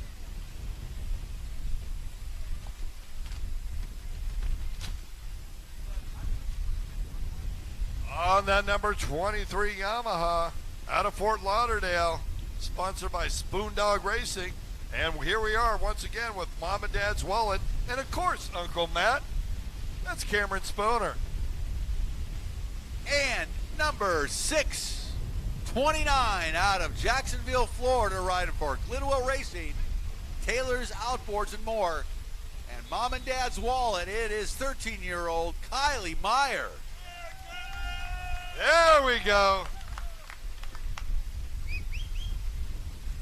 Kylie, be nimble. Kylie, be quick. Jump off the line and make it stick. There you go. Love it. So, wow, somebody's pretty excited on the radio there, huh? See, when racing, it's never over till it's over. And if you're a Supercross fan, follow that sport like I do. Last night was the absolute epitome of it's not over till it's over, as series leader Eli Tomac, easily on his way to a Supercross title, tore an Achilles in last night's race, had to retire, and that was the season for Eli Tomac. Unbelievable, with just 2 races remaining out of the entire Supercross season, which is a knockdown, drag-out fight week after week. And the legendary Eli Tomac tears an Achilles. Yeah. Pretty much Chase Sexton, Team Honda, is going to walk away with that championship now. But, man, that just goes to show it's never over till it's over. No, that's a tough one, too. You cannot compete in Supercross with a torn Achilles. No, you can't. No, I mean, you can do it with a damaged knee, but not with an Achilles. You got to be able to hold on to the bike. You're out completely. Well, here we go again. Kylie Meyer trying to make it 3 for 3. Of course, we do have different classes, so it's going to be 3 for 3 for both of them. But this is let's true. face it, there's two boats on the track. No matter what the difference is, they're racing each other. You are absolutely right, Kurt. They are racing. And Kylie Meyer has been outstanding. Oh, and Kylie goes down. Just as we say that, here comes Cameron Spooner. Spooner to dive to the inside. He does. Pushes Kylie wide. Cameron, try and cut it tight. Cameron's going to need to stand up here, but we're not going to be too critical. But he needs to stand up. I think one of our course marshals needs to tell him, dude, you got to stand up. Sorry, I mean, it's just the rules. Plus, we wanted his knees to work tomorrow. True. But at 11 years old, I think he's probably okay there. Yeah. And Kylie now takes that inside split, comes right back on Spooner. And they got a little battle going on out there on the right-hand side of the race course here in Sebring. Well, next up,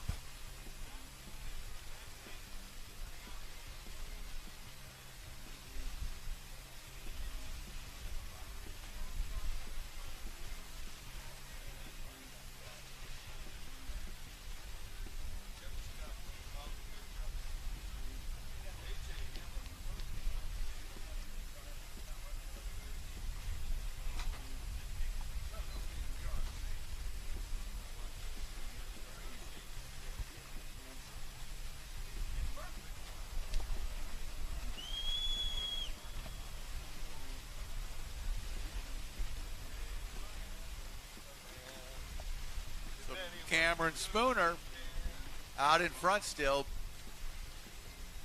Staying down in that tray a little troubling, but what the heck. That's because he hasn't locked his knees in. I'm not going to say anything. wait, I already have. Oops. That's all right. Up next, race 16, IROC 1100. Once again, Maria Elena Coronado. You see her once more. Jeff Stanley, hopefully see him out there. Jim Devlin, Nick Murphy. I don't believe Devlin showed up yet, but we'll see. Maybe this is the one.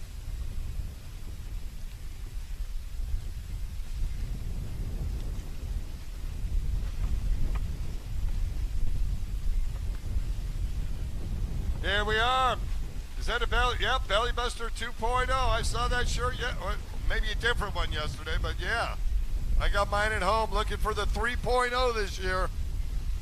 For those of you that don't know, the Belly Buster is put on by Carolina Watercraft. I was going to say Southeast. But love the Belly Buster, man. Absolutely. Lake Hartwell, Georgia. They have about close to 100 rec riders that take off in the morning from the race site while we're running, you know, the Pro Watercross closed course races. They ride all day on Lake Hartwell, which is a beautiful place to ride, get a great turnout, and then come back. They're barbecuing ribs all day long. I think they do about 800 pounds of ribs, and all the racers, all the rec riders gather after the races are over and have one hell of a good time. Well, and it's a big fundraiser, Rick. You know, they get a lot of money there from the racers and the fans to stop by there. You get raffle tickets, and they give away great prizes. They've given away a boat every year. I mean, imagine that. You go to a race, you buy a couple of raffle tickets, get some ribs, and take a boat home. You can't beat it. For free. It is relatively a phenomenal personal watercraft event that is all encompassing both rec riders and racing. And the racing is always really intense and good on Lake Hartwell there on the lake. It's beautiful in front of us. As we finish up this junior ski race, looks like Kylie Meyer's going to come around and take the inside. Take the inside and the win here. Nice riding by both young riders. Oh, I think they're still going. I don't think that was the last lap. You got me excited there, well, Kurt. I mean, they were side by side through the split course. I'm like, oh, look at him go. And Kylie pulled it out. I thought you were indicating it was the finish. And I was like, whoa, wait. I'll work on my sign language. Good job. But anyway, yeah, looking forward to Lake Hartwell and the Belly Buster. Wow. Good to see that T-shirt. That's cool. A great day of racing and fun. It's such great people. I mean, there's hundreds of personal watercraft riders there. Oh, I'm yeah. serious. It's I know awesome. it's a trip from down here, but it's worth it. I mean, heck, we come from California to go there. It's so much fun. Yeah. And hanging out with everybody after, eating ribs, doing the raffle, and everybody just having a great time. Speaking of vintage shirts, there we go.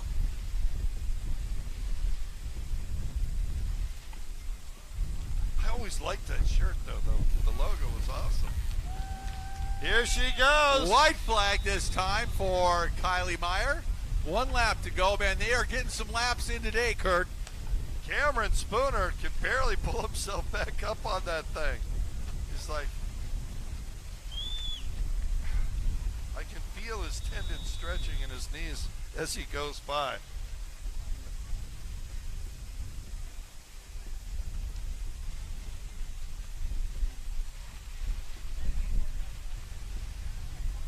So,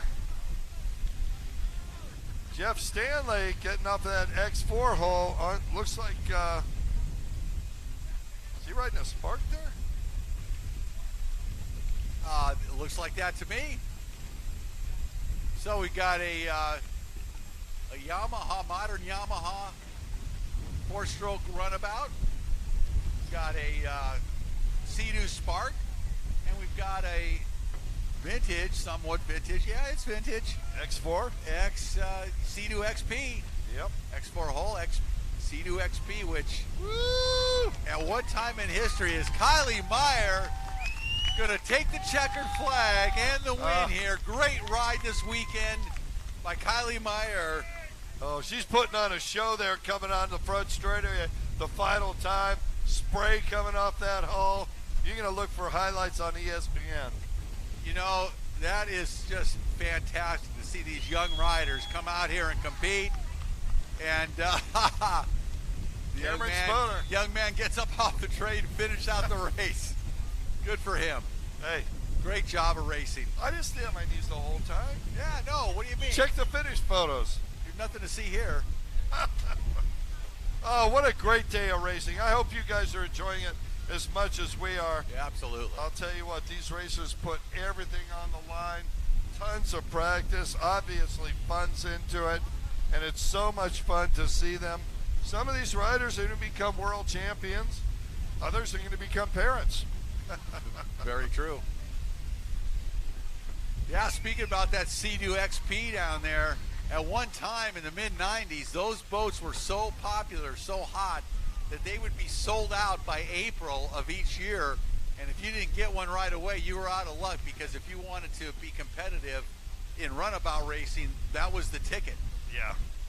And you were bidding over dealer to get it, over retail. Those Sea-Doo dealers were just, they didn't even know what they had there. They were just selling them, man, as fast as they could. No, that was a license to print money back in the day. It truly was. And they shared that with us, by the way, back into the racing community. All right, here we go, final time. IROC 1100, my money's on Maria Coronado. Let's see, Jeff Stanley got that Spark. See if that works out better. Nick Murphy. Looks like they're holding him up. Of course, Marshall Randy says, hang on a minute. We got to get Nick pointed the right direction. Let's get this thing organized. Let's go. All right. Fire him up. Everybody ready?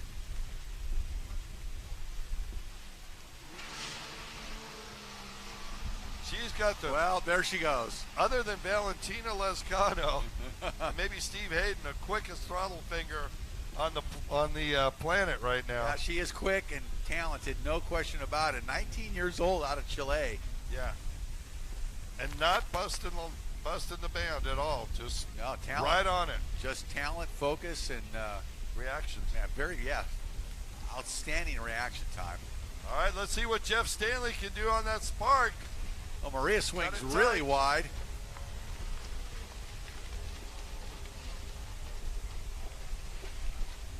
Jeff Stanley on the Spark this moto. Jeff Stanley, long-time rider. How old is Jeff? Yeah, he's 51 years old. He has been competitive for as long as I can remember. Seriously, never Jeff Stanley out ever. I remember him winning a world championship, I believe 3 years ago, and it didn't look like there was any possibility, and he just stuck with it. The other competitors had some mechanical sort of bad decisions, and lo and behold, by just staying out there, even when his boat wasn't running well, he was able to finish that last moto and win a world championship. Absolutely. Here's Maria Coronado one more time down the front straightaway. Maria on the gas, Stanley behind her, and Nick Murphy out of Warner Robins, Georgia. They made the drive down here to Sebring from Georgia to compete on that number 787 Sea-Doo, the aforementioned XP mid-90s model. Right. So it seems only fair that the Floridian riders would be like and kind to go up to Georgia. We'll see him at Lake Hartwell. We I guarantee you, anybody who has not been to the Lake Hartwell site yet, you will enjoy yourselves. No matter the outcome in the race, that venue just provides a lot of smiles, great food, a lot of fun, super friendly people. Very true. That is a beautiful race site. Really good for spectator viewing with the hill behind the site. Really pretty place. And of course, that lakeside, the terrain surrounding the lake is just lush green and lush and beautiful. And yeah, it's a great place. Like only Georgia has. Look at this. Jeff Stanley started to reel in Maria on that last lap. I mean, he got close, and look at this. He came out of the outside on the gas. I think he's starting to learn that spark a little bit. Maria might be a little too comfortable out there. Is this the moto that breaks the streak, Rick? I don't know. But Stanley is definitely making some gains here and working that spark very well. He's doing a good job on that. Yeah, if I'm him, I'm diving to the inside unless Maria gets there first. And she is obviously fully in tune with my brain, thinking you got to take the inside this lap. And that's a scary thought if you ask me. I know, but take a look. It worked out for her. She got an extra. Being in tune with your brain? I know, it's hard. Oh my God, I don't even want to go there. I get it flushed regularly. I shudder at the thought. Why are you so mean to me? Because we talk. We're kidding, folks. Because I know way too much about you. Yeah. Know you way too well. If it was, if we were any closer, we'd be the same family. And Mom would like me best.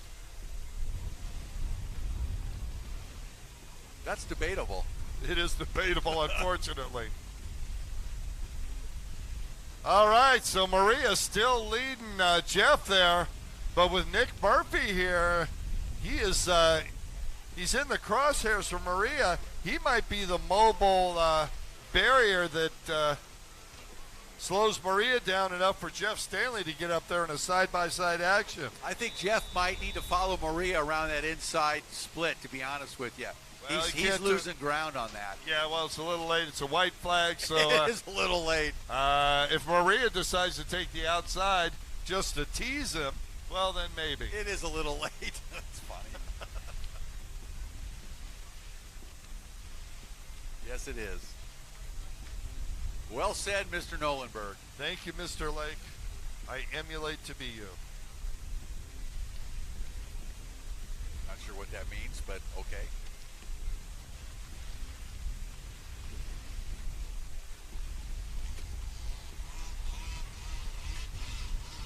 All right, we're going back to skis. Up next, race 17. We've got 2 of our 5 riders and boats on the line. We're missing some people. Ooh, Maria takes a wide turn around there and almost went to the outside of that sausage buoy. You know, if she would have went around it, that would have cost her a lap. That's and that would have 2 been laps. Jeff's. I believe. Yeah, you're right. 2 laps. There are 2 positions, 2 laps. 2 positions. 2 positions, see? Yeah, we got it right with the 3rd. 2 positions. Thank goodness we have Kevin Scott, the race director, up here to keep us our phenomenal race director, to keep us in line, which is a challenge in and of itself. Who is that terrorist out there with the pink shirt? Andrew Schaefer. That scary look today. It's just scaring the heck out of me. Wearing the mask, he got a little burnt yesterday, a little windburn, a little sunburn, all the combined, and so he donned the face mask today, and I don't know. That's an interesting look. I'll leave it at that. Well, I looked in there, I see Joe Surratt, definitely Jax Hayden. Yeah, Aaron McConkey there. Aaron getting a transfusion between motos. Well, Aaron McConkey, that's an old Kiwi trick. Aaron McConkey's going to have almost back-to-back races here again between amateur ski stock and veteran ski GP, man. This guy's a giant stud out there on this stand-up. Hey, Aaron, go for it this time. We got the paddles ready just in case. That's probably not the best thing to Maybe say. not. He's ready. He's ready. He's feeling it. He's feeling it. Oh, nothing like a little sniff of ammonia to get you ready for the race, huh? Kurt, I think you've gone a step too far at this point. It's close. Here we go, one more time. Final moto, race 17, amateur ski stock, and Jax Hayden is off the line. Jax got a great start. So did Aaron McConkey. Oh yeah, Aaron might have the drive. I think Aaron's got the whole shot. Move over, Aaron. Move over. Don't be so nice. He does. Aaron takes the whole shot. I think you motivated him with those I'm telling you, it was the comments paddles. about the paddles. I'm going to show him. Hey, he's doing a great job. He is such a fun guy to be around in the pits. Always a smile and a great attitude. Jax Hayden in second. I think you caught his attention with that comment. I'm going to show that guy up there. Look at that. Let's hear it for Aaron McConkey. Jax Hayden. Wow. Joe Surratt. And number 69 in fourth, Justin Oster. Man, Aaron McConkey coming out strong here at moto number 3. Aaron's got a second and a fourth. Joe Surratt's got a fourth and a first. So this could get interesting. Jax has got a first and a second, though. Yeah, well, let's see what happens. Oh, here's what's happening. Surratt moving up on Jax. Yeah, we got overall podium finishes at stake here in this third moto for amateur ski stock today. And look at the charge coming on. Aaron moved over just a little bit. Is that Surratt? Isn't that Jax Hayden? We'll see. Jax? We'll see as they make that turn Went around. by McConkey. And look at McConkey taking the inside. McConkey goes to the inside using that vast reservoir of racing knowledge. That is Surratt there, I do Surratt believe, on kind of the stands 92. up and slows down. Here comes momentarily. McConkey. McConkey going to make the turn. Surratt's going to overtake the lead. McConkey in second and Hayden in third.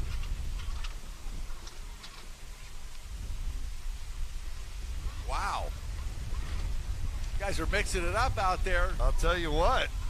Vying for the overalls here this weekend in amateur ski stock.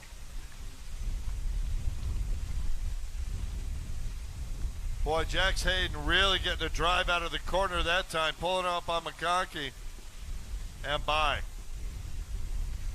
Now Hayden has got Joe Surratt once again in his sights. Wasn't able to bring it home last moto. Let's see if he can reel him in. He's got a few laps to do it. Surratt out front, Hayden in second. Hayden has not gotten by McConkey, Kurt. McConkey's still hanging on to that second place. Of course, Jack's right behind him as McConkey goes to the inside split. Jack's to the outside split. See how they come out here. Surratt now with a commanding lead out in front as he comes down the front straightaway. Oh, I see McConkey's pit crew getting those paddles out there to show them to him. Hey, McConkey looking smooth and composed out there on that Yamaha Superjet. He has had some phenomenal surf rides. Aaron McConkey. Great rider. Really a great rider, no question about it. He had injury a couple of years ago that kept him out of racing for most of the season, but so glad to have him back. But it's Joe Surratt Number 192 out of Naples, riding for JSIN Racing, 30 years old, that has a commanding lead right now over McConkey and Jax Hayden. And what happened to Jax? It's like McConkey's still hanging on. Nope, Jax got by him. What happened to Jax is he's in second. Yeah. Looks like. That's what you know, happened. Surratt, sponsored by JSIN Racing. Wow. Is that jet ski is nice? Perhaps. I don't know. I don't think so, but. Oh, wind's starting to go. Yeah, Jack's now closing the gap on Surratt.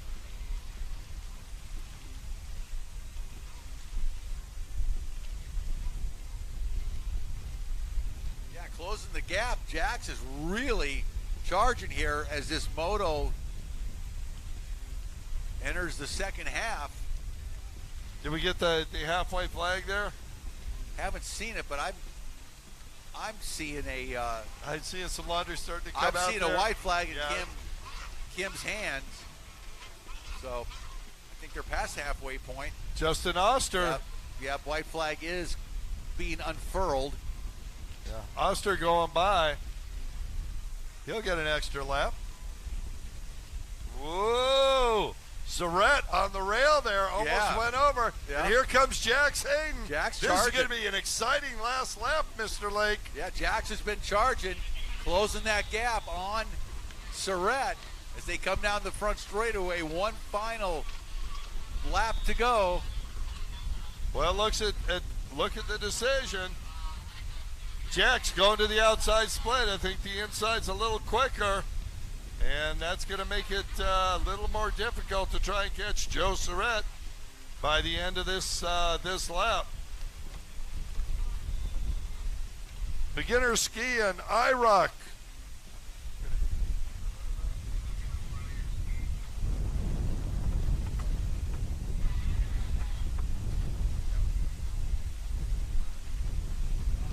Yeah, my bad. Sorry. Beginner runabout box stock.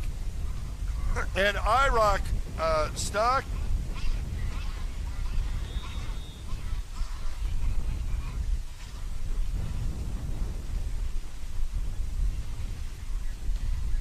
All right, so up next, beginner runabout, Marcio Benedetti and Troy Weeks to the line, and joining them, Maria Elena Coronado. You guys should be heading to the line. You are up next. And we'll see what Jeff Stanley, maybe Stanley will be riding that Spark again. Wow, the wind started to lay down there. Now it's coming back up, blowing hard again like early this morning. In fact, now we're seeing some white caps here in Sebring. And going to make it nice and rough for these last few motos. Well, our rider's coming back in. Checker flag comes out. Joe Surratt hangs on, takes the win. Hayden in second, and McConkey's going to finish third. And Justin Oster will finish in that fourth position. He will eventually. He's been off 3 times in this lap. Justin Oster is exhausted. And I don't blame him at all, Mr. Lake. Nope, safe to say that's a tiring moto.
Somebody quick, get Aaron some water. Nice job. Get him out of that life jacket. Way to go, Get Mr. him down on the McConkey. ground prone where you can take care of him. He's ready to go. Good ride, brother. He's Good ready ride. to go right back out there. He's ready to go. Aaron, you were adored here at Pro Watercross. That was nothing. He's just getting warmed up. It's like, where's the endurance race? That was the warm-up for Veteran Ski GP. The Mark Hahn, I'm just going to ride my ski out there. Got the muscles loosened up, ready to go. All right, Maria, one more time. Maria Elena Coronado out of Chile on the line once again. Very fast young lady. Is Jeff Stanley getting a boat? Gonna ride that Spark here? Troy Weeks has got the GPS mapped out on his. He's got the map on the glove box. He's got it down now. He's ready.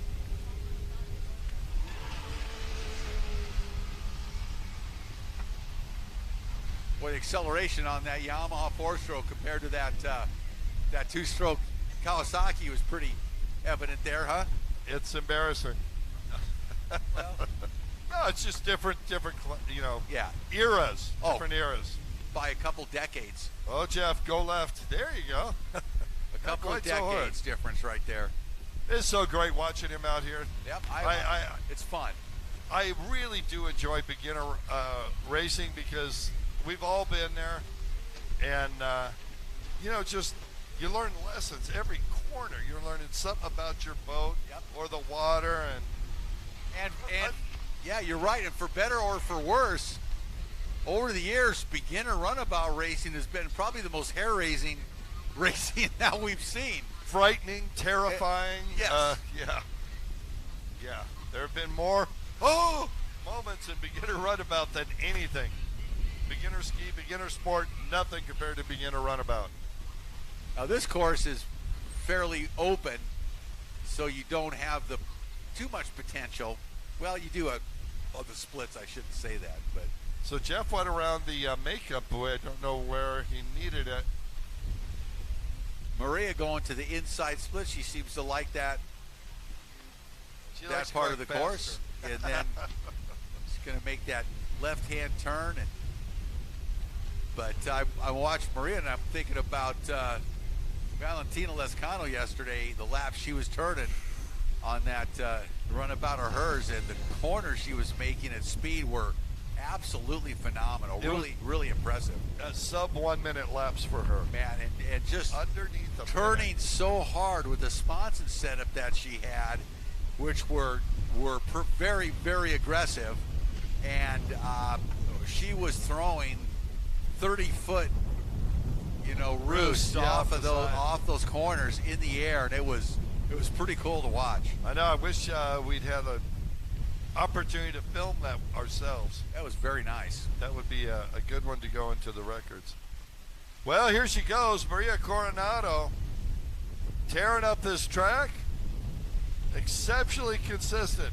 We've hardly seen a bobble out of her every single moto where she's been out here. Halfway flags are out for Maria. Yes, it would do her good to have some competition. I'd like to see her go into some other classes with higher number of runabouts. And we'll probably see that at Jacksonville, to be honest. Perhaps Panama City Beach as well. Perhaps. Generally well attended. Oh yeah. Yeah, I'm looking forward to a great turnout in Panama City Beach at Sharky's next weekend, man. Right back to back. I know. I'm so pleased. Yeah, gonna be fun. What a great way to start out the year with back-to-back races. Yeah, that's always a good time. It is. You get in the groove. For us, pretty much the first few motos, and then by the end of the second full race weekend, you're in, national championship mode. No question. We're into it. We're got the Pro Watercross team finally honed and back into it. It's a good time to see everybody, and on we go. A lovely time. Boy, look at the silver metal flake on the stand-up over here on the right. What a beautiful boat. David Golder's boat. Is that David? That's David Golder's Commander GP1. Yep. It is. You know how boats, regular boats, have names on the back of them? I'd love to see that on just the back part, you know. Name the boat? Two names, you know, Extra Pain or, you know. Margaritaville or Cuervo Gold, whatever you want. Nifty 50. Oh, I love the sound of that. White flag out for Maria and Troy Weeks. You know, it's interesting now that these aftermarket hulled boats, the, you know, Bullets and certainly the Pro Force and also the GP1s have been out now for a few years. So you're starting to see some trickle down. You know, some of them come on the used market at a little more affordable price. Right. And getting in the hands of more riders at a little better price than buying a brand new one, certainly. So it's kind of neat that we're seeing more people get these boats. Well, we got one word for you, Matthew Richuk.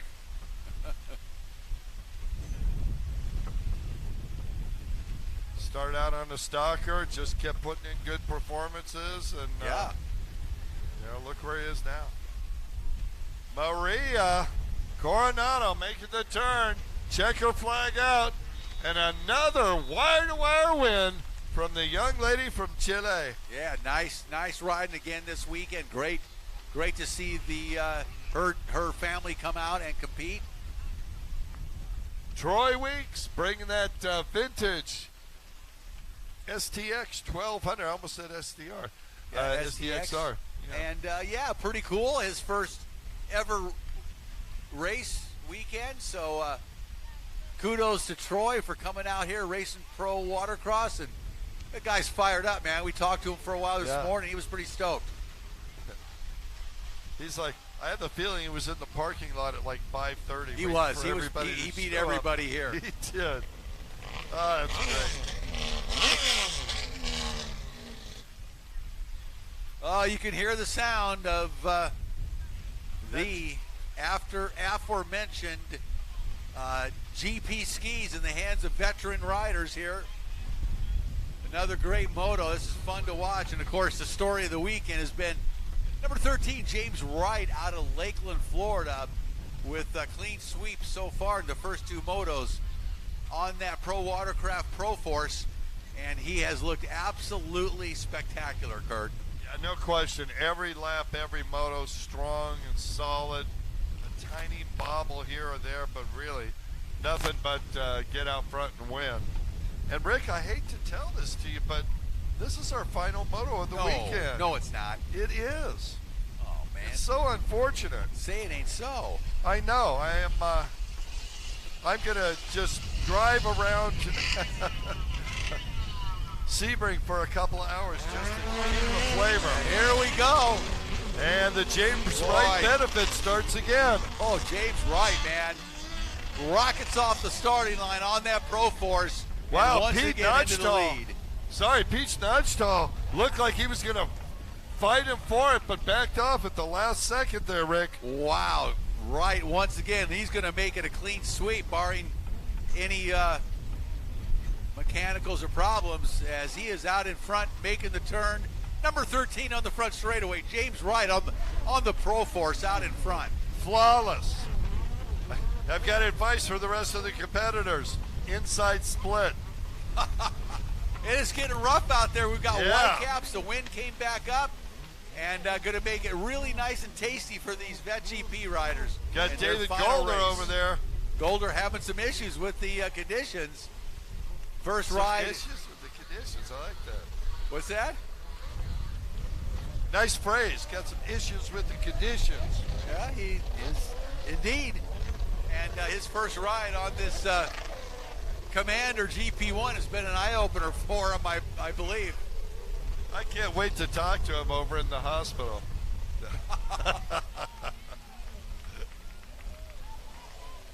Oh, that's funny. Well, that guy's always got a big grin, always smiling. A joy to be around. Yes. Really nice man. Truly one of the nicest guys in the sport. Right, just really cool. And you know what's not great for him is he's retired. His sons are running the business. He still owns it, but they're running it. So all those years of raising his children, now they're sending him money so he can go play. Pretty darn cool. Only seems fair, especially from my point of view. I understand. Yeah, my 14 grandchildren better start putting it in the bank for me. I got no hope for that. Nothing. That's not going to happen here. Yeah, you better get busy, Rick. I got to get to work. All right, well, James Wright down that back straightaway. Wide open. He's going to come over and say, wave to David Golder. Of course, James will take the inside. Dave will take the more circuitous, but more comfortable route around the outside. James. And he lets James Wright get in there. James Very Wright. sportsmanlike for him. Oh, of course. Halfway flags are out already. I say James Wright making that Pro Force look pretty darn good out there all weekend. Does. It's been an eye-opener, man. This guy is flying. Just want to announce we are going to have the awards ceremony up here near the announcing tower. It'll take us a few minutes to get all the paperwork together, son. So gather your stuff, but please keep your ears open for the announcement so we can have our awards right here at the Tower of Power. And, of course, our tech inspector is going to tear every boat today down all the way to the crank? All the way to the crank. So everybody's going to be in tear down today. Oh, those were the days, weren't they? Just kidding. Terry Pratt was Terry's name. That used to do tech, and he was famous for, nope, cylinder's coming off. Let's see what you got in that crank. There was some really unique engineering, let's say, in the day. Stroker motors and standard classes. People try to get away with anything. Well, I worked with KO, Kenny Osberg, for many, many years at IGSBA and back in the day, and he was our main tech guy, and he's a very, very talented tech person, to say the least. Always a great guy too.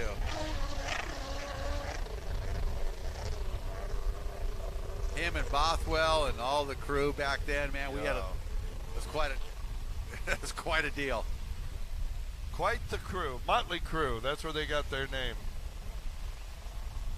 I think David needs one step colder plugs. That thing sounds like it's loading up a little bit. I think he needs to pull that throttle back just a little farther. Not if he wants to stay on it. Yeah.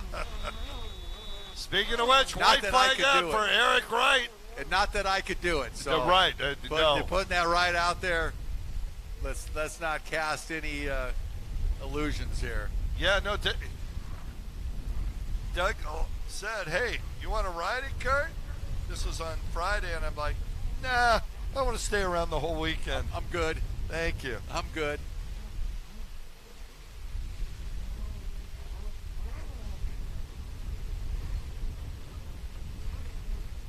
And that's Pete Nachigo coming down the front straightaway, number 43 on his Commander GP1. Yep.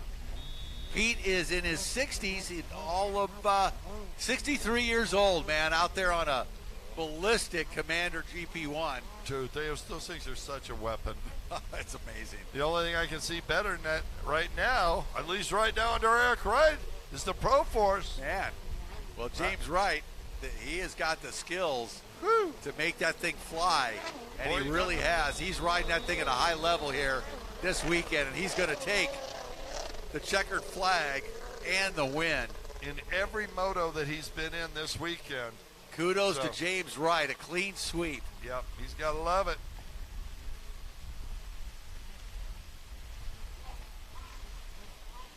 Aaron McConkie Continues through. Makes another full moto. All the respect in the world for Aaron.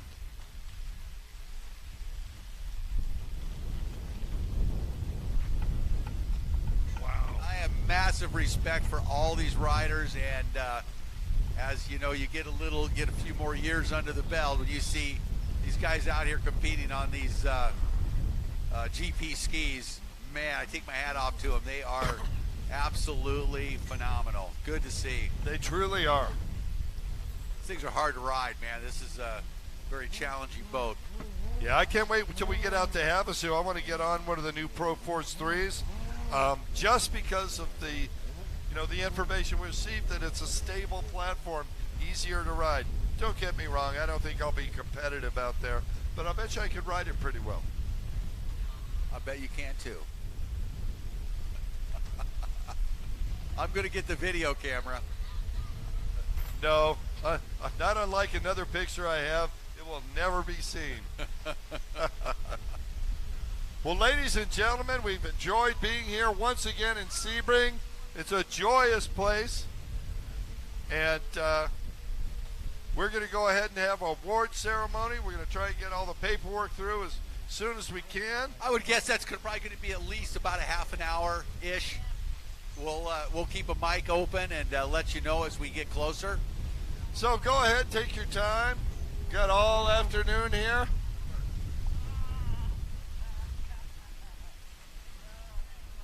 Come over here. Come over here. Well, then stand on the other side, would you? Which side do you want to be on, Kurt? Where do you want to be? It's up to you. You can be wherever you want. Well, hi there. You know what I'm hearing? Hi We're there. online and live. Thanks to Maverick. Yeah, absolutely. Our great friend. We missed you this weekend, and can't wait to see him PCB. engineering everything from 3,000 miles away, man. Did a phenomenal job, and can't wait to see you next weekend in Panama City Beach. It's going to be a good one, and man, good weekend of racing to kick things off here for the start of the National Tour, and wow, as always, a great time with you, Kurt. Always a great time, Rick. You know, we do want to apologize for the buzz that's on the audio. We will have it fixed next weekend at Panama City Beach, and I highly recommend anybody that's watching that has the opportunity to drive there and watch the races, you will have a good time.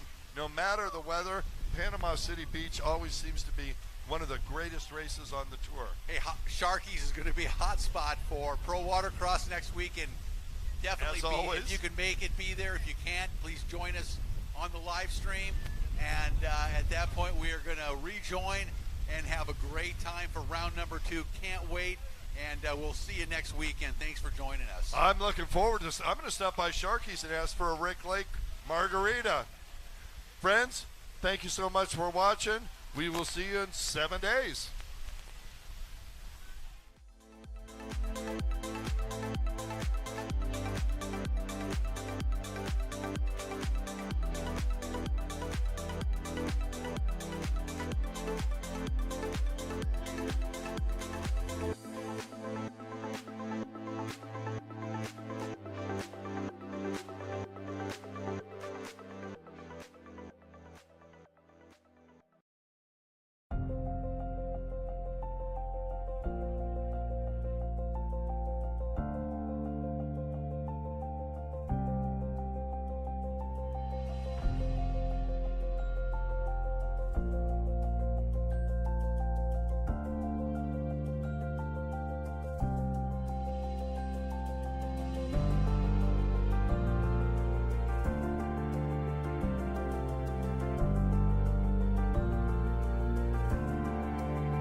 You don't want to miss the best pro watercross racers in the world. This is the Liqui-Moly Pro Watercross National Tour, presented by Jet Trim.